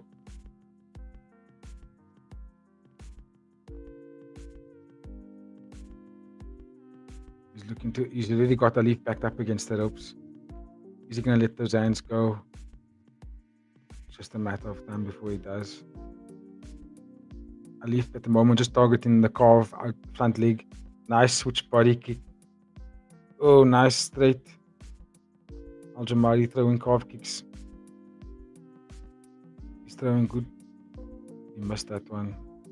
They're both just exchanging calf kicks. Feeling out round. Good 1-2 from Alif. Jamari is still doing the walking down. Both guys are going for body shots at the exact same time. Oh, but Alif is starting to just sit down on his punches now. Good body kick from Alif. Good kick to the leg. Jamari is still the one that's doing the walking down. When they end up in a car crash, it's definitely in the favor of Zakaria Jamari. Not Zakaria, Almedi. Zakaria is in his corner. Alif must be careful with doing that, trying to get into the clinch. He can clip.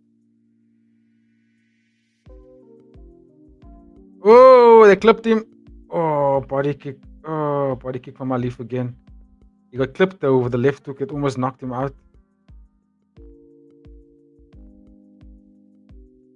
Oh, you must be careful. Oh, what Alif is doing really well is like what I said, fighting with his range, utilizing his height, blasting body kicks at Jamari that looks devastating. He must just get back there again. Another one. Oh, but you must be careful when they're closing. Yo, jumping, spinning back kick, shades of Max Holloway. Yo, but Alif is looking fancy with his footwork even. He's getting out of range really well. But Zachariah, dude, this dude backs heat, my bro. Oh, he hits hard. He hits hard. But he's definitely getting pieced up by Alif here at the moment.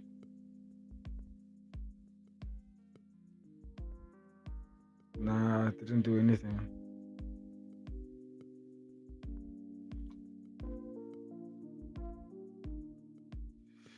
I would say first round goes definitely to Alif, but the power from Zachariah is something to be witnessed.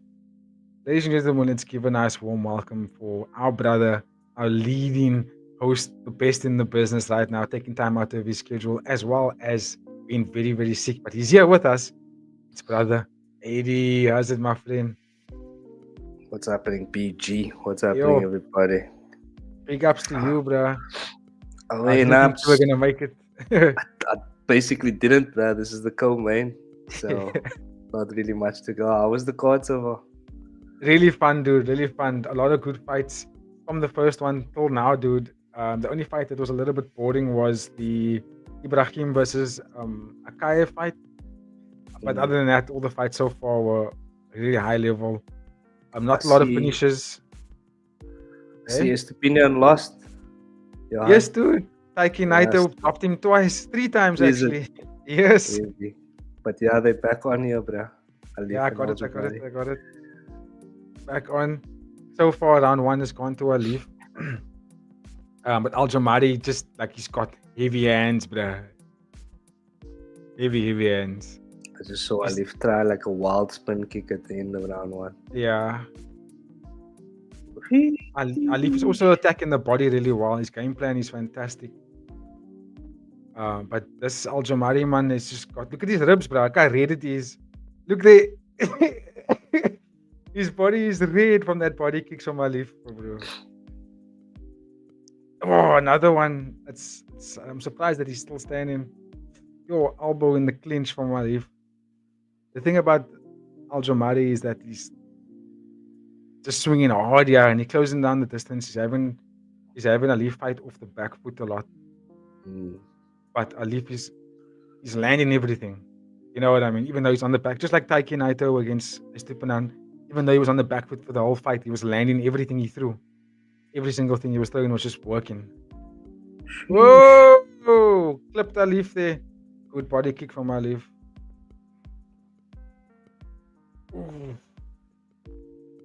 Because now the forward pressure from Jamari is obviously, in his favor, but he's not doing anything with it. Yeah. He's getting counted every time.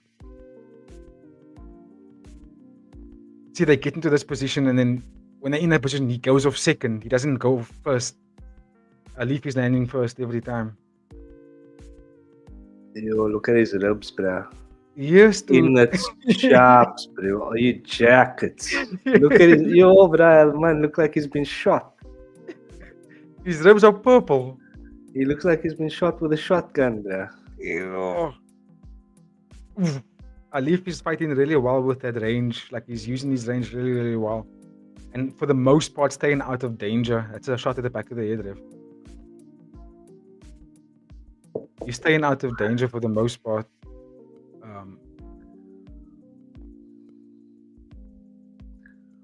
Come on, Alif. Oh, another body kick. He's gonna kill this man, bro. Ew. And look how good is Alif's footwork. He doesn't, like, you know what I mean? He stays out of the danger. Again, he's sharp, yeah. He's very sharp. Getting a bit tired. He's still taking like a break. very little telegraph on his kicks. Yeah, It just you're right. comes, bro. Jamari is a bit hesitant when he gets Alif back up in the corner. I've noticed he's not letting those hands go.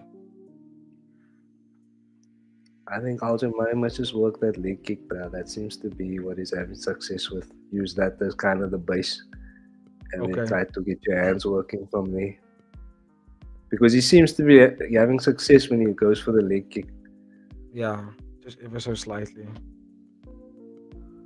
Oh, But the body work from Alif, yeah. Yeah, they clipped him. You can see he respects this man's power, though. he did say in the interview, Alif did say he doesn't want to stay in the range for too long and exchange because he's a bit fearful of the power. So he's definitely going to fight on the outside for the most part. And that's what we're watching. That's what we're watching. And you're right, you can see it on Alif's face as well. He's like, I don't want to actually get hit by this man. But how does this man's ribs look, bro? Yeah. Are I you mean, he's jacked? conditioned to take those shots. But I I've never can't seen see a it. man wear body kick Body damage that kicks. looks like that, man. Yes, Yeah, it's a bit purple. that's nasty. That's internal organ damage, bro. Yo, his body looks purple from all That's the the body. stuff that gives you Oh, organ and the failure. legs. Look at Alif. Oh, now Alif is putting it on. Oi, oi. Oh, but he got caught. Careful. Yeah, but Got you must be caught. careful. He's got good defense. Look, his hands are a bit too low. I think he wants to put under pressure because he knows if he wins in a really good fashion here, he gets Prajanchai. Rajan Gaya. Yeah, Prajanchai is sitting there ringside. They basically announced that the winner here is highly, highly likely of getting the title shot against what's her name? Rajan Prajanchai, yeah. Oh, Which I would love to see, by the way. But he mustn't get knocked out here. Jamari is still very dangerous, even though I poke almost. Rajan must fight kickboxing, but he must fight He must. Kibela. He must defend both his titles. Kickboxing and Muay Thai. Oh, it hurt him. Oh, that body kick really hurt him there. Oh, clipped him also with the left. Yeah.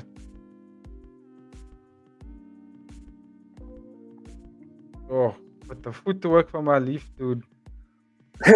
He's calling him on it, man. Just kick him, keep him Yeah, down the middle. keep him. Who you waving on here? Jamari lands a nice left hook there. Another nice left hook there. And Alif's But gonna he's keep trying to those hands up. waste the judges. I'm the one pushing the pace here. Yeah, but you're still not. in Ooh, good deep. But he's not landing, yeah. He's not enough. Mm. Let's put it that way. He's landing, but not enough. And Alif is just dodging him, dude. Good working. Looking at the clock there. Yeah, he's probably gonna explode the last 30 seconds. Body kick. It's gonna come now. See? Yo! This is not what Jamari should be doing. He should be separating here. Get out of this clinch. Alif looking to cruise through a victory here. Hands down, dude. Very cocky.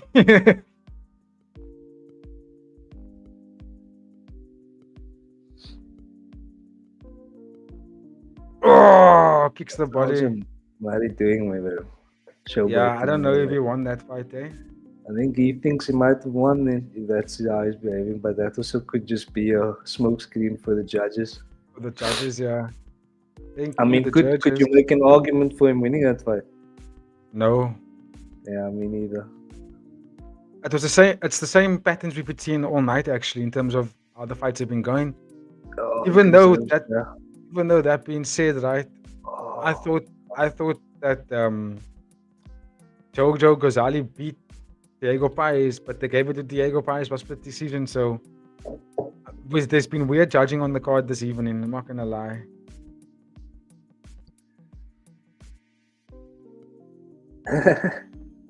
But I don't know how you can score it for Al Jamari. Besides, we're saying well done for forward pressure, but I mean, Alif was putting it on him.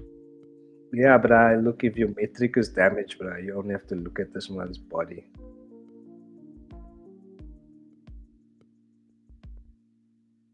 Why is he flexing like that, bro?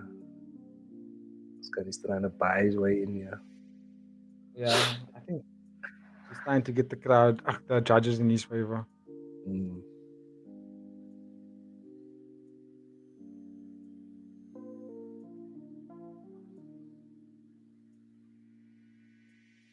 Unanimous.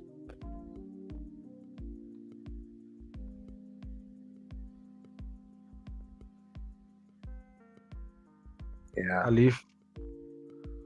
Yeah. I mean, I would be surprised if they gave it to Al Jamari. The guy's dead. I'll be surprised if they gave it to Almeida. I mean, Alif knocked out Zachariah. Look at them laughing there. Alif knocked him out not like 2 fights ago.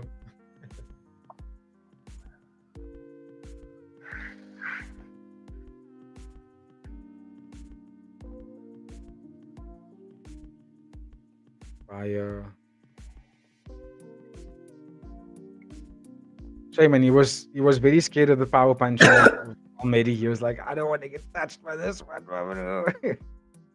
No, thank Oh, you. you could see. He was like, no.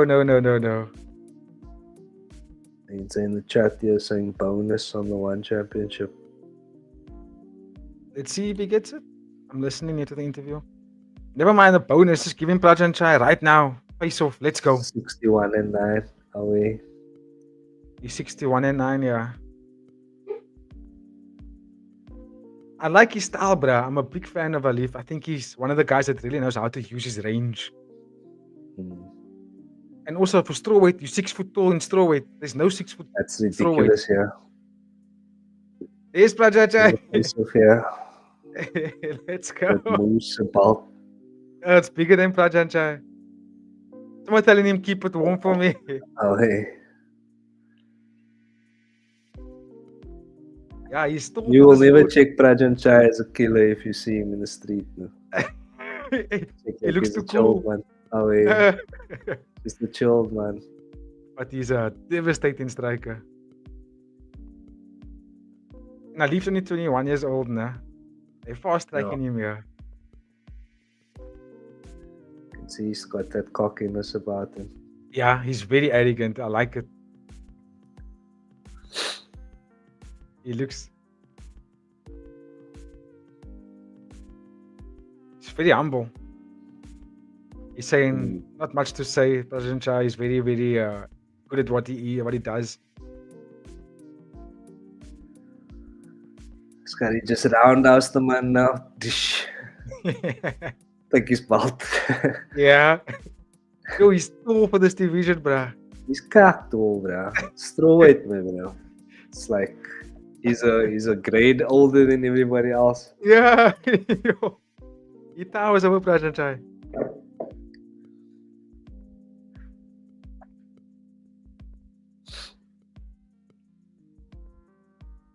That's going to happen, Prajan Chai. That's why you guys are in the ring. Prajan Chai saying, if it's going to happen, I look forward to it. Bruh, you're literally doing a face-off. He's just so cool, bruh. He's like, yeah, maybe if it happened. If it does happen. Cool. It's because Prajan Chai is lined up for quite a number of fights, dude. That's why there's a lot of guys that want a piece of him. And if you were two sport champion, then you've got quite a number of opponents, you know. Yeah. But Alif, dude, I'm telling you, AD, there's a champion in him. Sure, just grazed him with that spinning kick. No. So. But that body kick, bro, was the money. Yeah, the body kicks were sick. But we have to give props to Al Jamari for taking it, dude, and not necessarily like going down or wincing. He was just walking through. He could still fight another 2 rounds, bro. Pretty easily. Even his leg, look at his leg. Oh, his leg was chewed up, bro. Oh, yeah, nah, that man's gonna be down for a few days once the adrenaline wears off. Yeah. Yo, that's gonna be painful, bro. But okay, ladies and gentlemen, we're now at the main event. Nakrob taking on Jaosuayai. Let's go, AD. Let's go. Let's go. Get us up to 10 likes on the stream, ladies and gentlemen. 23 likes to go, please. Mania. Do it for AD and his flu. Away. Thoughts and prayers. Every like does help AD recover 10% more.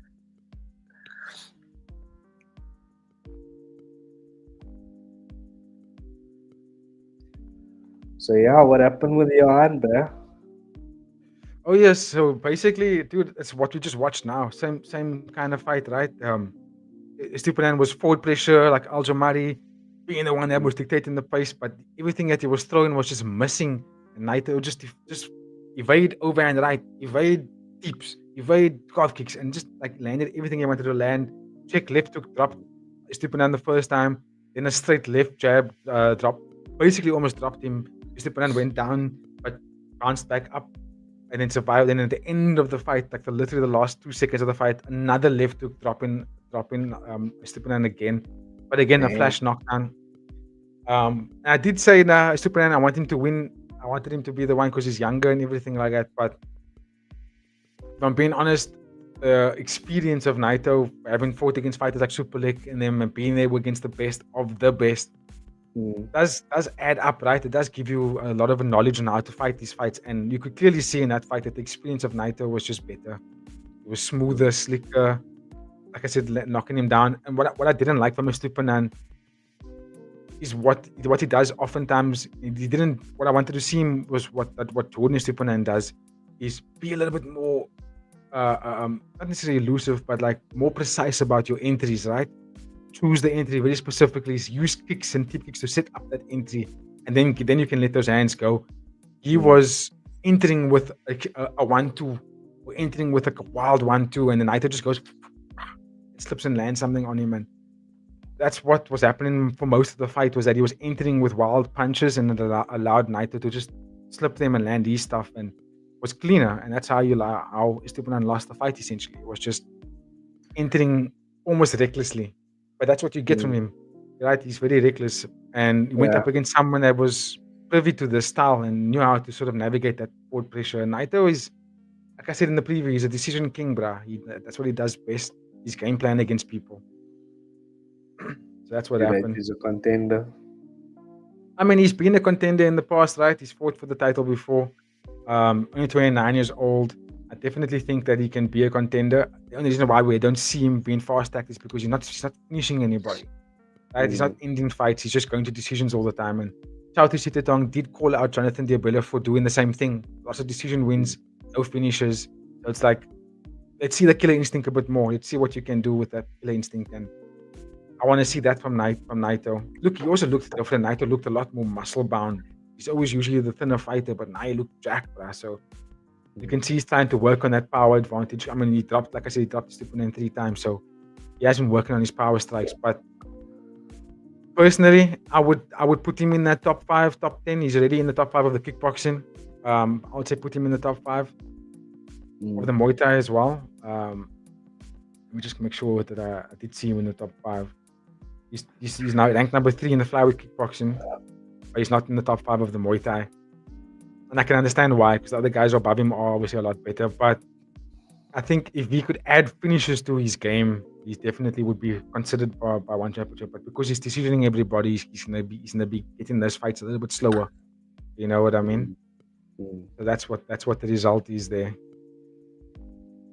But I mean, when you get a chance, when you go lay in bed again and you're relaxing, go watch the fight and then give me your thoughts. I'm gonna be doing a recap a little bit later in the day, so if you feel like you got energy to join me, you can. But I've already prepared to do it solo.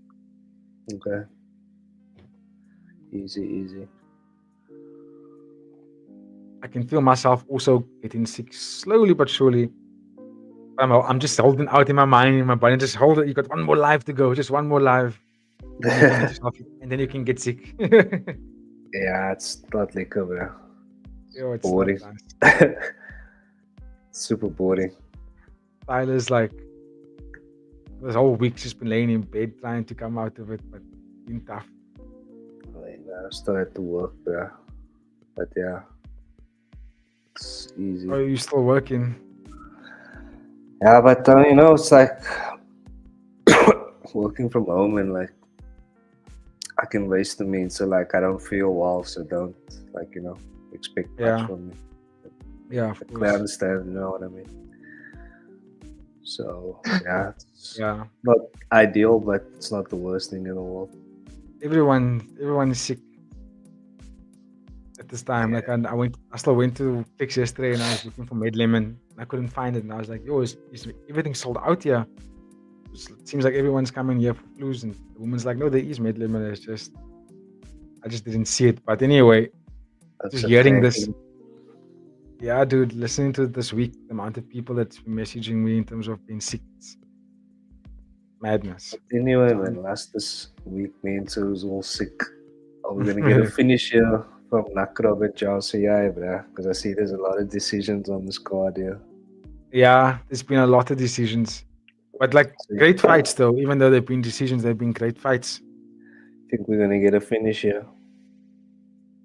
I want to say yes, just because of who's fighting each other. But one thing we know for sure is when we get to the top tier of Muay Thai, you don't really see finishes, right? You see a lot of decisions, but high level decisions, like a lot of back and forth, Yeah. but not a lot of finishes. Because one thing I noticed with high level Muay Thai is the elite Muay Thai guys are very good defensively. You very rarely see them put themselves in positions where they're getting knocked out or getting tagged, especially when they get into clinching positions. They very rarely do they take damage in that positions. So everyone is quite defensively sound when it comes to the elite of Muay Thai, and that's why we don't get a lot of knockouts. Seen it. So what about the Ricardo Bravo Arian Esparza fight that replaced the Rambo fight? How was that? Also, back and forth there from those two guys. Both guys were just throwing heat, dude. Haymakers after haymakers. Both guys landing. You can see on their faces the damage that was landing on each other. I know that Esparza's eye was closed. His right eye was like shut closed, but he still won the fight. He still landed the more damaging stuff.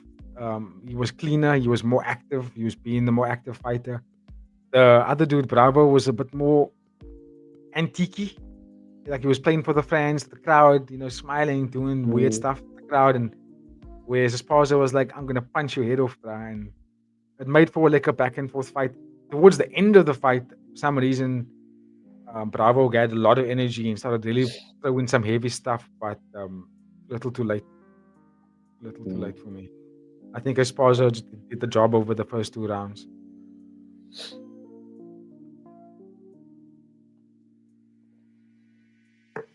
I'm just looking down the card here. If I must pick a fight of the night, I'd probably go with the one we just watched now. Probably Alif, and then the Estupinan and Taiki Naito's one was also really, really fascinating, fun fight.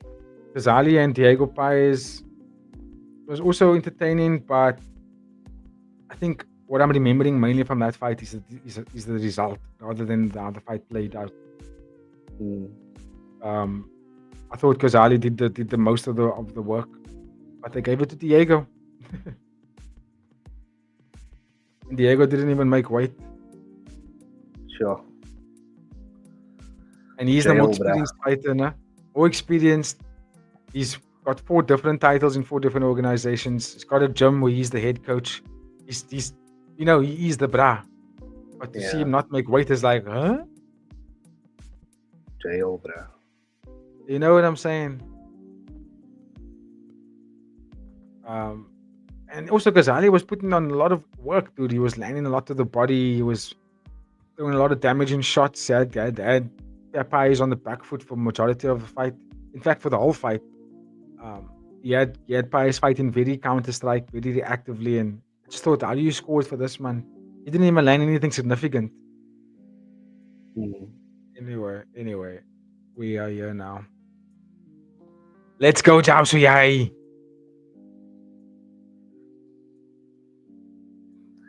Jaosuayai is gonna have to be active like he is. Have a higher volume of strikes will definitely getting the job done here. Nakrob isn't a high volume striker. He's more of a power striker. He's high volume.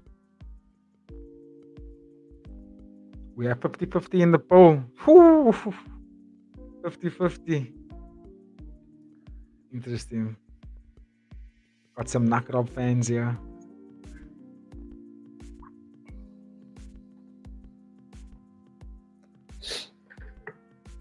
Fairtex fight team.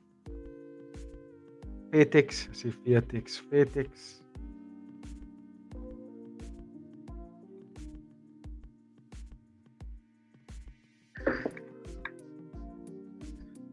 I can't wait for the Friday fight card. 114. That's gonna be a banger of a card. Who's fighting on here again?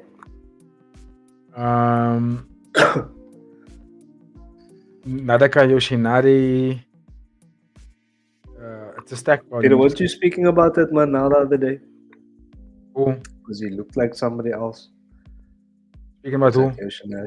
Yoshinari. I speak about him a lot of the times. But so far, the fight card has Felipe Lobo versus Kulab Dam, Seksan versus Mongtai, Albo Zombie, Pan Payak versus Aslim John Otikov, Nadaka Yoshinari versus Ben Lulok. And apparently, someone in Thailand has bet 1 million baht on that fight. Yeah. For Nadaka Yoshinari to lose, brother. Then we have Songkatit versus Suwa Black. And then Chat Payak versus Ramadan on Dash. Kong Chai versus Kong Pet. I'm sure there's more fights to be announced. But that's already insane. Yeah. Folks are really ramping up the one Friday fight cards these days, eh? And then the other on Dash Brothers fighting next week. Next week, Friday. But dude, that Friday fight 14 card is... All it's missing now is a title fight. Because that is mad fights to put together, bruh.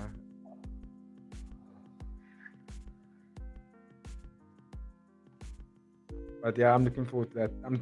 I know Tyler's flying to Joburg on that day, but she's flying in the morning, I think. So then I'll definitely have time to do a live for that Friday fight card. Nice. At that point, we should be monetized, so then I can at least do some ads.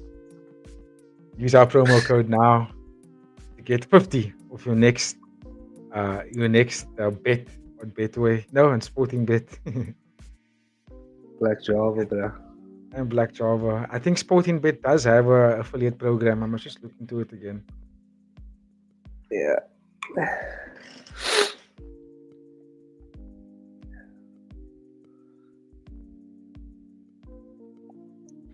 Coming out. Sure.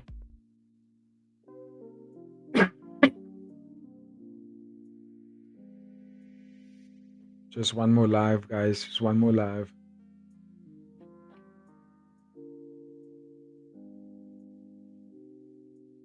Alright, let's get the timer on screen.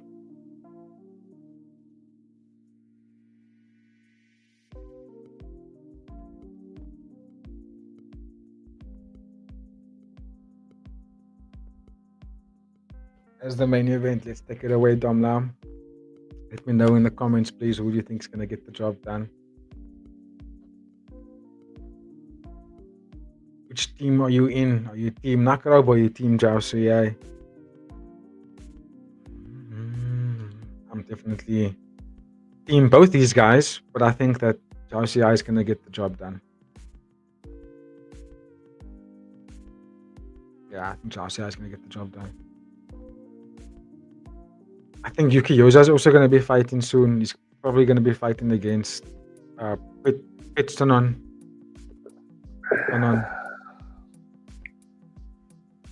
Pitch. Did you give a shout out to Yuki Yoza? I just reshared what he shared, but I should definitely give a shout out again. So, Proud people, bro. And Nick Atkins. and Nick Atkins and They're big Tetsuya, fans of everybody. the show now. Yeah, I mean, Super fans.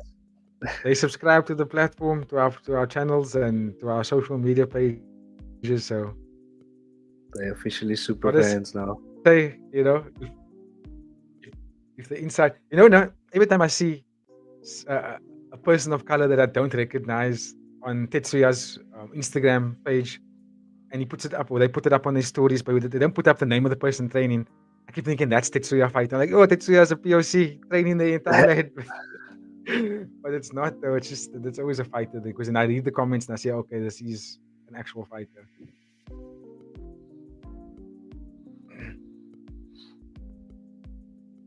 Because like the thing is, the Tetsuya's profile picture on all the platforms throws you off, man. You're like, who is this, bruh? Yeah. Who is the brand in his profile picture? I don't know. Probably some fighter before ketchup. What's it? Ketchup's name? Ketchup something. I don't know who the person is. It's what's his name from the UFC? What's his name? My balls are always sweaty. What is his name? Derek Lewis. Derek Lewis, yeah. Derek Lewis with a one championship belt on his shoulder. Let me see that picture. Yo, Nakrob is kak big, bro. Yo.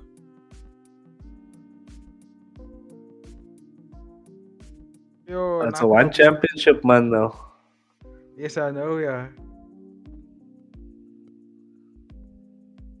Just type in one championship who are the black champions. Yeah, Ask ChatGPT. Yeah. Okay, the round's on, ladies and gentlemen. So far, Nakrob is walking him down. You see what I said, AD? Nakrob is not a high volume striker. He's like everything has a lot of heat. Oh! High kick from Jaosuayai with the Jaosuayai. knockdown. High kick and a Ready knockdown. to finish him. Jaosuayai look like he smell blood here. Smells blood. Early knockdown for Big push Jaosuayai. kick Oh, coming in. Jaosuayai. You must be careful. He's not getting Jaosuayai. played by the hour. Are you jackets? Knock down. Walk off, son. Walk off. Yeah. Where do you want to be? Where could you want to be in your life? Yeah. Are you crazy? There we are. Are you Finish. crazy? Nah. Performance of the year, Baba. Of that first knockdown, he was just like, nah, this guy's done. Yeah, we probably woke up Tyler with all that clapping now. Fuck it. What the fuck? Are you nuts? Let's just update this ticket tape quickly. You also asked if we can see a finish. Now, what did I say? No, because of the high level guys, but. Nah, you said you want to say yes. Oh, is that what I said? I think that's what you said, yeah. Look, when I was talking to Tetsuya and in the preview, I was saying Jaosuayai the whole time. I said he's the more faster, high level style that isn't really traditional Muay Thai because of his volume, and I also said in his last 4 wins, he's been knocking people out. He's changed up his game quite significantly, and the speed in that high kick into left hook was insane, bro. For the first knockdown, For the second. Watch this. Boom! High kick, left hook, bang, bang. Now is the speed in that. Check how he's going, bro. He's just ready to go for him afterwards, like waiting for the rest to come. Oh yeah, he was like revving up. If I must go back, I will finish him. I will kill this man if I have to. Yeah. Even this guy comes in, and just goes to work, bro. Boom, boom, boom, boom, boom, boom, boom. Someone did say accuracy. Oh, that's devastating, bro. That's absolutely devastating. The accuracy of that left foot, bro. Yeah. Boom. Sleeping Nakrob. Target finder, Baba. Seeking missile. Homing missile. Yes, just boom. Holy smokes. What a finish. That was crazy. I want to hear the interview here. And I put him in the top 5, please. Put him in the top 5. That was crazy, man. Put him in the top 5. I want to hear the interview. I'll turn the music down a little bit, but that was sick, bro. Yo, someone got goosebumps coming off my forehead here. That was mad. That was mad. Jaosuayai, just insane. Oh yes, what I was saying was when Tetsuya put the post on his X account, speaking about this fight in the build-up, someone was saying in the comments, because I said that it'll be a tough fight because Nakrob is very much a power puncher, but Jaosuayai's speed will probably get in the job done. And then someone said in the comments that they think Jaosuayai is going to knock out Nakrob. And there you go. There you go, indeed. Damn it. What a finish. Definite performance bonus. What I like about Jaosuayai is, Nakrob's still sitting on the floor. He's still grounded, ladies and gentlemen. He still hasn't gotten up yet. They finally lifting him up off the ground. He's still dazed. He's hanging over the ropes here. I don't think he knows that he's still awake. He probably thinks he must still fight.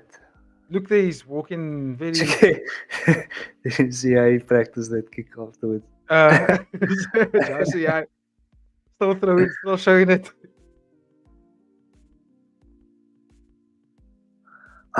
Everybody! Oh, okay. So yeah, Jaosuayai actually said on Wednesday that that's going to be his finishing move. He's a switched left high kick and he threw it. Mad. I'm not even sure he needed to throw that kick, to be honest. I think Nakrob might have been going down from the punches already. Very true. Very, very true. But yeah, man called his shot. Got it.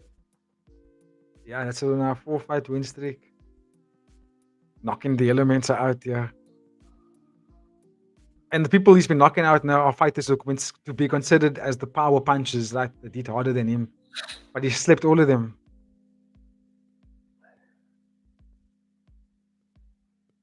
I think I watched his debut fight as well. I watched him from his debut 2023 against Pitsukumvit.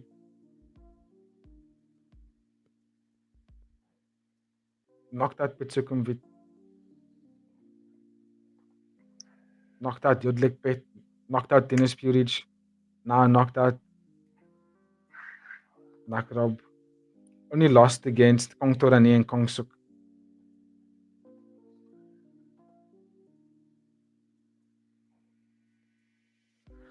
Jaosuayai is saying he recognized that patterns of Nakrob.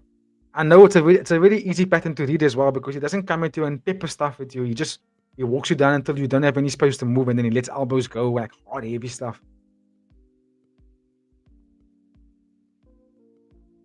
US prime time. Look how small his dad is.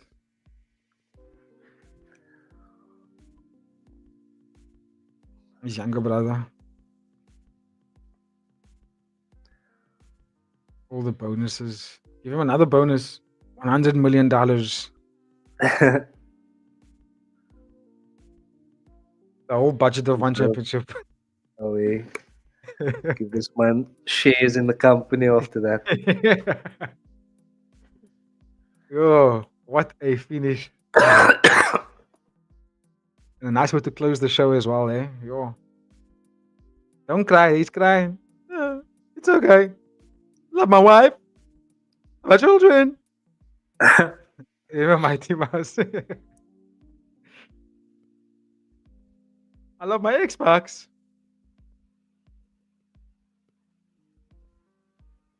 And this man's still young, my bro. Jaosuayai, 23 years old. This man is still young, my bro.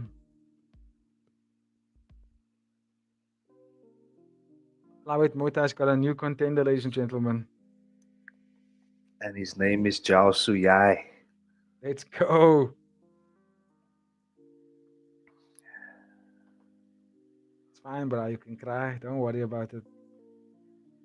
It's nice to cry.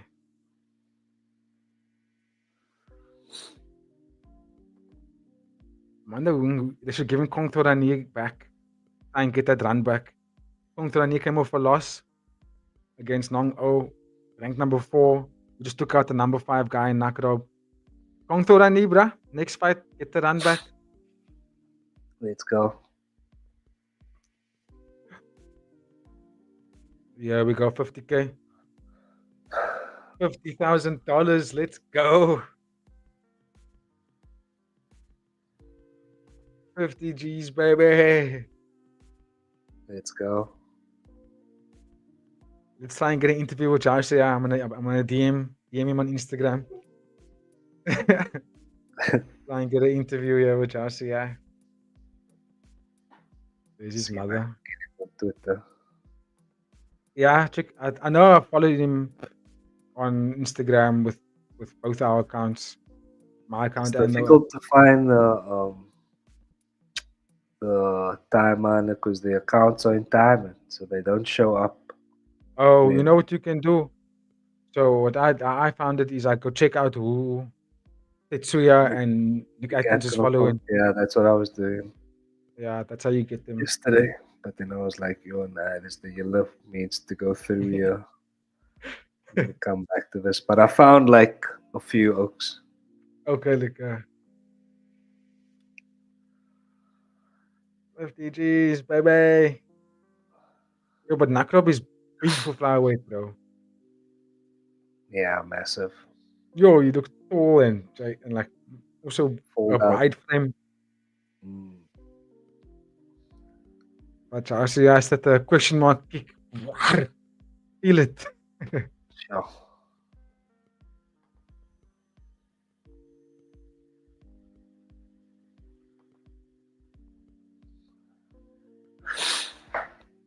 Who's his drum? From tip. What? I see Nick Atkin follows all this manner. Like, you know those names that you see when you watch the UFC with that tweet? Oh, yeah. Liam Brostetter and Korean Yes. John. That means they just Interesting. they're just journalists. Yeah, that's why they. Oh, okay. So, I was always wondering like, who are these people? Who are these people? Yeah, Yeah. journalists.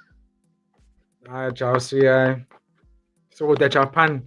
That's the same gym Alif fights out of. I'm just following the yellow means here.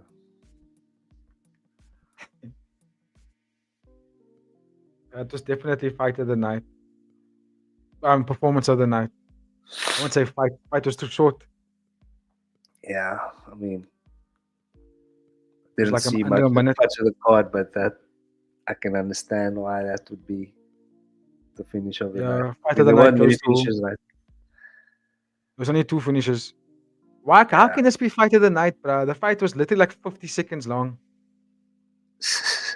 You can't give it fight of the night if it wasn't even a fight, bro. You know what I mean? You can definitely say finish of the night or performance of the night, but not fight of the night, bro. It doesn't add up. Truth. Scott, they're just Can't- trying to find a way to give this man a bonus because they already gave performance of the night, maybe. Probably. Probably not. Nah, it can't be, man. I don't No, they understand. don't. Yeah, One championship doesn't do. They don't do bonuses for performance of the night. They do. They only show at the end of the fight. If you watch all the fight cards at the end, there's definitely only fight of the night. They don't say performance of the night. Bonus is the bonus. You just get the bonus for whatever you do.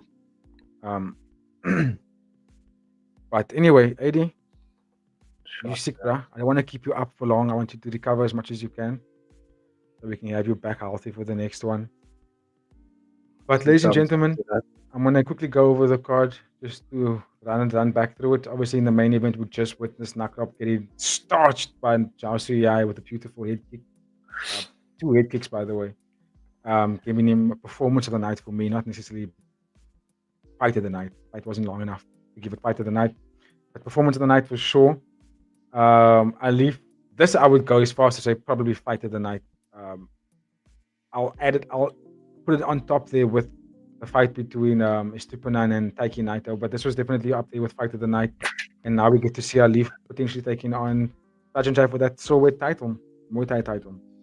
Johan Ghazali, in a very controversial loss for me personally, but no one, even the two commentators were saying Johan Ghazali won the first 2 rounds, but okay, we're here now, and he ultimately lost the fight. Let me just refresh so you can see the decisions on the screen.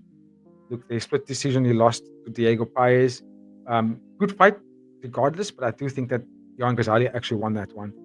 And then another Johan Estupinan, he took on Taiki Naito, flyweight bout, majority decision going to Taiki Naito. I think that was a correct decision as well. I think he won the fight with clean and beautiful counter striking, especially out of the back foot. Dropping Estupinan 3 times, by the way, but in different rounds. It wasn't all at the same time. Ultimately getting the job done. So I think that was fabulous.